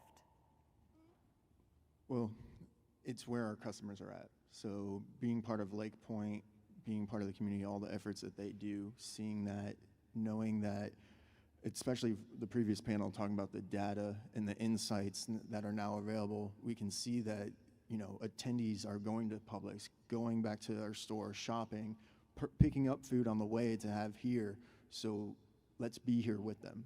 let's do sampling, let's do some testing, let's provide some different products for them, some insights on, our Club Publix loyalty program, so that really try to be where our customers are at, and that data and insight provides that. And what are you excited about and what you guys are doing right now? Right now, we're definitely looking to grow our sponsorships and our involvement and how we can be great partners to our sites, like LakePoint, how we can be involved, bringing out, as I mentioned, we recently are doing food truck sampling, other activations, how we can tie in to just be that great partner to the brands. Chris, same question to you. What are you excited about what you guys are doing right now? A little bit of a non-answer, but I think what I'm most excited about is where we can take our clients that's new and different, right? WWE is a great example. All due respect, love doing deals in the NFL and the NBA and Major League Baseball, but finding those diamonds in the rough that have a lot more value, a lot less clutter. You can really have a voice and really enhance the fan experience. That's what I get up and I'm excited about every day. So I can't really tell you what the answer is, but I'm pretty sure it'll happen in the next year. Now that's a good answer. I like it. And Peter, last for you, when it comes to IEG, what is next? Well, I was actually hoping to get some gift cards from Ben for some pub subs. Same. Right? Yeah. Same. Maybe we can work on that after. Look, I think I'm most excited about seeing a trend that's noticeable, which is that brands and properties in terms of sponsorship are starting to look at the value of intellectual property, right? They're starting to look at what does this logo behind us mean? How is it valuable? How can I market it? Just like Falcons, just like NIL, they're getting less off of the assets and more onto the access that they're being granted. And brands are starting to finally, but very slowly, albeit, buy into that message. So that's what I'm excited about professionally. Well, we can all be excited about the public subs you're getting ready to give us. No, I'm kidding. Awesome information, guys. Thank you. I appreciate it. Round of applause. Thank you. Thank you. Thank you. Good to see you again. Bye. Thank you so much. Thank you. Thank you. Thank you. All right. We got one more panel to go. You guys with me? Thank you. I appreciate that. Okay. Final panel of the afternoon. The access and advancement of youth sports. We're going to end strong here. Please welcome Izell Reese, Sean Duncan, and Dustin Ware to the stage.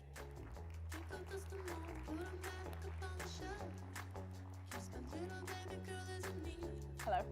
Great to see you. Hello. Hey, how are you? Good to see you too. Hey. All right, there's some familiar faces on the stage for all of you guys out there, I bet. A lot of LakePoint Sports ties up here, huh? Okay, great to see all of you. Also some former professional athletes on the stage. This is going to be a very unique perspective for everyone to talk about the advancement of youth sports all the way up to the top level. And Izell, I want to start with you. I mean, you played 7 years as a safety in the NFL. You've got a lot of experience. We have connections in the NFL, you and I. But what are the trends that you're seeing when it comes to youth sports? You also have so much to do with NFL flag, and I want you to kind of say what you do and not ruin how much you do. But what are you seeing with the trends in everything you have your hands in? I would say I think you see a trend of I know for us, just multi-sport play for kids. I hope to see that trend. I'll say that, but just youth sports in the space just continue to grow. I know the numbers were shared. This multi-billion-dollar industry that will only get bigger. But I think just the volume of kids playing and the lack thereof.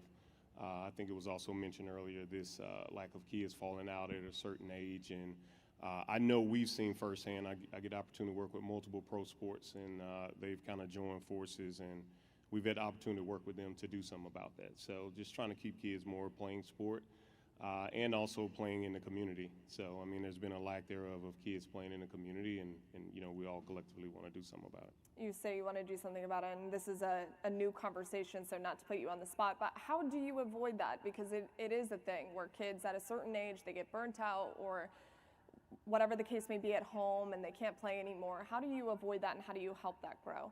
Yeah, I think one thing, affordability.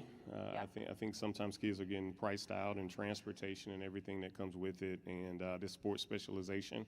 and trying to combat that. I know I was a multi-sport kid growing up, and it only made me a better professional athlete when it reached that point, and just the experience I got through sport. I mean, it's been spoken. I think Roberto said it perfectly in terms of the examples he gave earlier. So I think with what we do, we've been able to do that, and thanks to the help of NFL and all the pro sports that we work with in terms of bringing that experience down to the youth level and creating a great experience, and also trying to make sure it's affordable and accessible for kids as well. That's awesome. That's a great initiative, and it's very much needed. Sean, with prep baseball, you guys have exploded over the years, obviously, and this building knows you very well and knows what you do very well. What are some of the trends that you're seeing in your world? It's getting more and more competitive, and with that, I think perspective often gets lost with the competitive nature, maybe not even of the kids, of the parents, right? And when, you know, starting at a really young age, which, you know, I'm now getting into 8U baseball because I'm assistant coach for my son's team, and it's pretty scary. So it's just, how do you kind of corral the perspective of what people are trying to get out of sports? You know, you're not going to get a scholarship at 8, right? You need kids to kind of traverse the athletic universe at their own speed. So there's puberty comes at different times, you know, development comes at different times. So it's like, how do you build an ecosystem around the different wants and needs? Like, not everyone's going to play at the highest level. So you know, I completely agree. There's too much sports specialization, and baseball is a very nuanced sport where if you fall off for a little bit, like, you could be screwed for a while because it's a very skill-specific sport. So it's like, and to me, play as many sports as you humanly can, because the best attribute in athletics is competitiveness, right? Learning how to compete. So I just, you know, looking, you know, at a broader view of youth sports, you know, once you get to like high school, you know, it starts to separate, you know, but like, how do you keep kids engaged in the sport? How do you keep them wanting to practice? Because if you practice, you get better. If you get better, you want to play more, right? But like, there's burnout, you know, it's a mental game in baseball, and, you know, some people can't handle it. So I wish if there's anyone here that could help coach the coaches, the parents, about teaching perspective. And I think that it's getting pushed down to the lower levels, not just at the high school levels where there is an attainable goal. There's a college scholarship, potential draft, right? But at the lower levels, it's like, hey, you just want to get better and want to play, right? So that's kind of what I'm seeing a little bit in the youth sports. Sometimes there's a beauty to just being a kid and playing sports, right? How do you navigate some of those challenges that you were just talking about? Well, we've always, you know, we've started at the high school level and kind of worked down. So now that we're more at the youth level in spots, is like, you have to have stratified levels of competition, right? Like, so I don't know what the divisions are, but like the hyper competitive, and it should not, you know, so you try to develop stratified levels of events for the specific skill sets. And I don't know, I wish I had a magic bean for, you know, how to tell a parent to stop harassing the umpire or you know, picking fights. So, but that's kind of how we go about it. I hope that you have that magic potion. I don't know if you do, but maybe somebody out there does. On the far end, we have Dustin Ware, who just got done playing professional basketball. He also played for 4 years at the University of Georgia. Any Dogs fans in here? There's some. I tried, okay, I tried. I'd bark, but that's not on the agenda for me today. Dustin, you know, you've won championships. You won them in high school at North Cobb Christian. You won a professional basketball championship. You've done these things. Talk about just how different it is now as a youth sports athlete growing up than when it was when you were playing. Yeah, I think Sean really addressed a lot of it, is the landscape of the social media as well. Sure. Really changes the perspective for not only the kids, but the parents. They can see other players getting marketed, getting promoted. Some of them think they're behind. I've even had to talk to some parents and kids recently, like, you haven't even started high school yet. Like, you have time to get better and improve. And I believe just getting the information out about that and about the changes in the landscape of college recruiting, I think is a major thing to be able to sort of calm the temperament of just how crazy it can be to be a high school athlete now. So when you say it's crazy to be a high school athlete now, I think, you know, a lot of us understand kind of what you're saying, but what specifically do you mean? Again, the access, a lot of it is because of social media. Now you can talk to kids and directly, you can come to them directly, you can see other kids, whether it be your competition or not, directly or indirectly, and it creates the thought that you may be behind or that you may not be as good as someone else, and it really, I can see how it affects a lot of the parents, because now they're saying, oh, well, he's not here, he needs to be able to do this, we need to make him train more, he needs to be here, and like Sean mentioned, the burnout happens because of that. So just being able to understand that it's a marathon, not a sprint, and that you're able to develop at your own pace, and everyone has their own journey. And you were just playing in Macedonia, correct? Correct. You win a championship, you come back. Why did you want to be a part of Rise Hoops? A lot of it had to, I grew up in the area. This amazing facility did not exist, and being able to see a lot of the things that the Rise team does.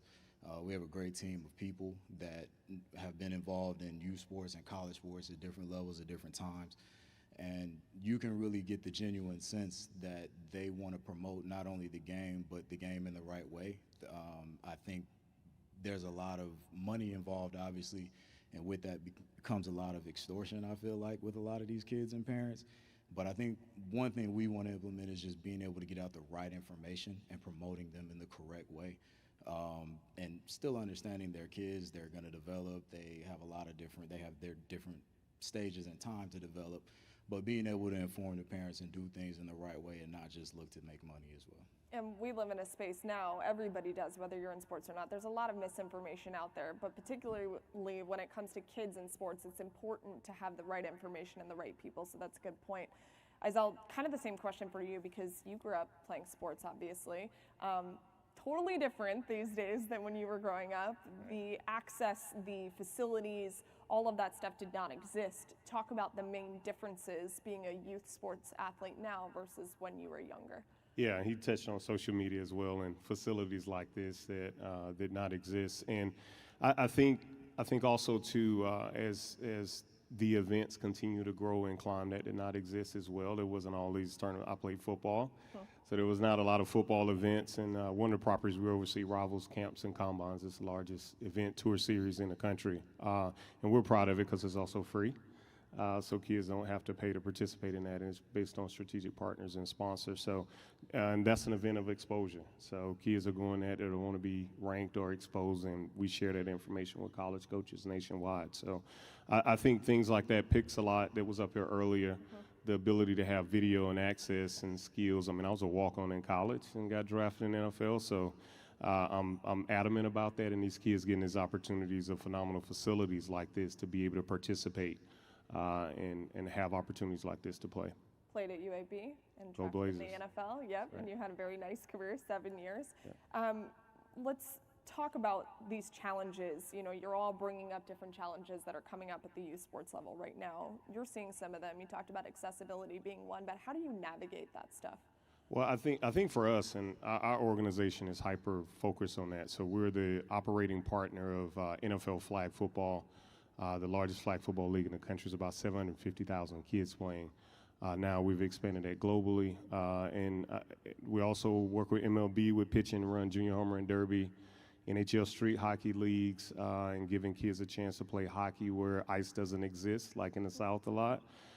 So I think the way the pro sports have gotten involved with us and allowing us to create these leagues so we can work with local communities to be able to play, to be able to participate, to keep affordability, to keep kids involved with sport, to get girls playing flag. We got a heavy emphasis in the involvement with that. So I like to think the pros being involved, it was mentioned and echoed a couple times, and things that happen at the pro level condensed down. So when they become the voice to help with officiating, to lend that message to parents, to play multi-sport, and it's coming from the pros themselves, be it as players, as teams in their local markets, and the professional operations as well. I think that helps to be able to do that, and the reasons why they're doing it, which they want to keep kids playing sport and become fans of their game. So. And flag football is coming to the Olympics, by the way. Yes, it is. Yes, it is. And so we've been fortunate to be a part of that process when it was played in World Games and helping it thanks to the NFL. And then also it's a collegiate sport for women now. There's over 30 colleges and universities offering flag for women. So we've already started to see the groundswell of growth through NFL flag, and other countries want to play too. So that's going to be amazing to see it in LA in 28.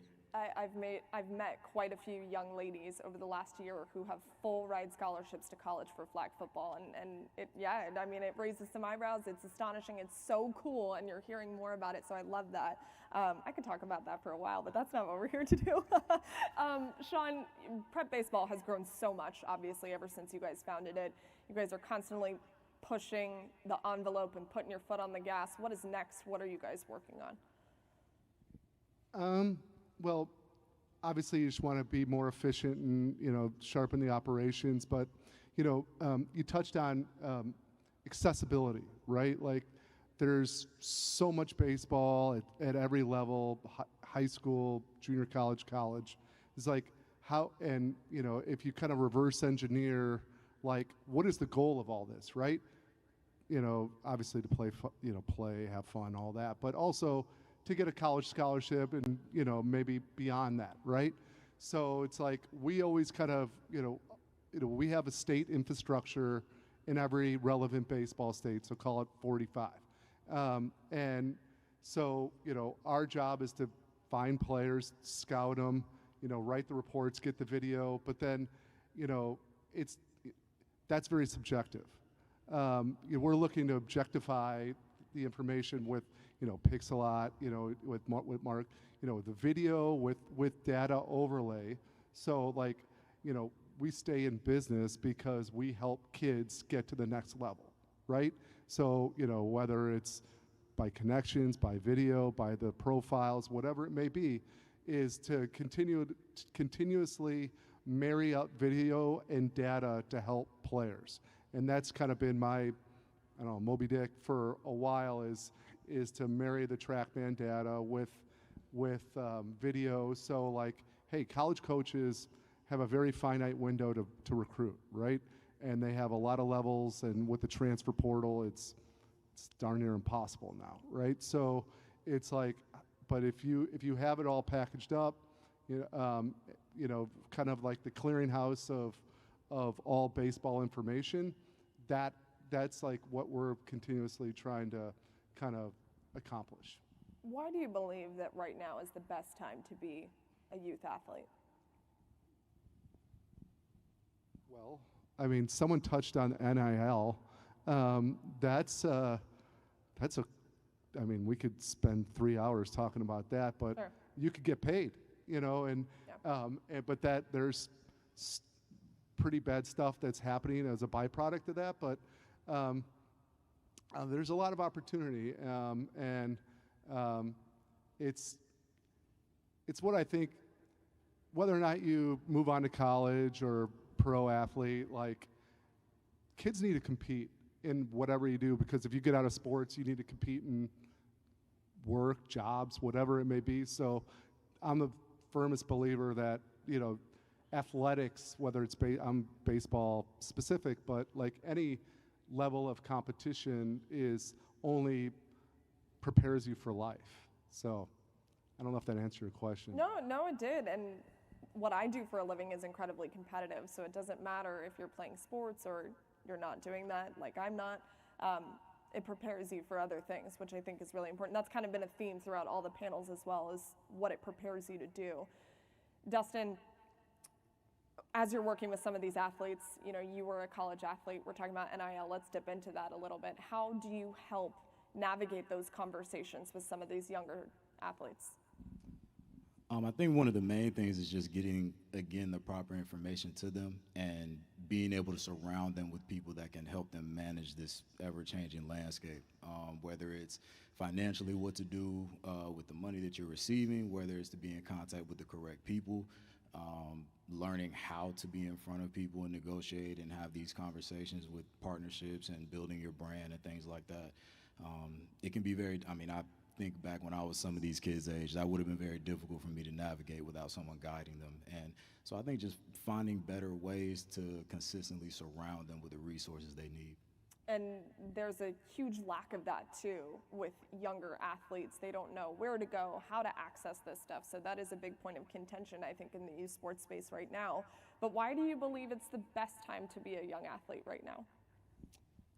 I kind of tend to agree with Sean again a little bit. I think it's a very opportunistic time. You have the opportunity to market yourself in a bunch of different ways. But with that, it is a double-edged sword. Again, there's a lot of access to you, and that's not always good, especially for an adolescent mind and growing. You know, I can't imagine the idea of navigating some of the things that some of these kids have to navigate now. I do still hate that I was born a little too early for it, but you know, at the same time, it is difficult to navigate through. And again, it just goes back to the people that they're around and the people that they're surrounding themselves with that can inform them properly on how to manage these things. And what would your advice be to some of those parents that are trying to navigate this ever-changing world when you're talking about NIL and the openness of mental health? What would your advice be to those parents? Just to seek advice. I was at a college campus a couple of weeks ago talking to a team psychologist, and he's like, man, it's crazy. You know what I'm saying? The NIL can affect teams, locker rooms, friendships, things like that. So being able to keep everything in perspective is always key. And again, for the parents, it's difficult, but just seek as much information as you can, talk to as many people as you can, and be able to form what type of opinion you want and a plan that you want to moving forward. That's good coming from someone that played college basketball for 4 years. I want to end with you, Izell, a question for you, and you're talking about accessibility with youth athletes. How do you navigate trying to get sports to be more accessible for youth athletes, yet there are some of those athletes that are going to go on to play at the next level? How do you navigate trying to balance the two? Well, I think, you want to harp on just, what everybody said on this panel and before, just enjoying the game itself and just playing sport. And, it's, statistics and data don't lie. It's only so many kids that get that opportunity to play at the collegiate level, professional ranks, and but getting those opportunities to just play sport and focusing on keeping kids in sport and engaging with that. And those opportunities arise, be ready for it. But just being realistic about the process and enjoying it along the way. And why do you believe it's the best time to be a youth athlete? I think the unbelievable experiences that are out there now for athletes. I mean, NIL and the different things have been mentioned, and being able to go to facilities like this. And I think, and we talk a lot about the resources that are there and companies and organizations showing interest in the sport, but not just from a business standpoint. I think a lot of these organizations generally want to enhance the experience and be a part of something great. I mean, these doors opening for young women and girls. I mean, it's been a lot of, we don't call them sponsors, we call them partners. So we're really keen on working with organizations that want to enhance that experience for kids, or open a door, or give means to a kid that doesn't have the means, so that they get a great experience in sport. And so, I mean, again, we've been fortunate working with pros because that's where their mindset at. They know they're going to build a future fan, but at the end of the day, if they get a kid to fall in love with sport and can aid to that experience, I think that's what makes it a great time to be involved with sports. Awesome. I appreciate all of your time so much. Thank you, guys. Thank you. Round of applause, please. Thank you so much. Pleasure talking with you. Bye. Thank you. Great to see you. Bye. Thank you.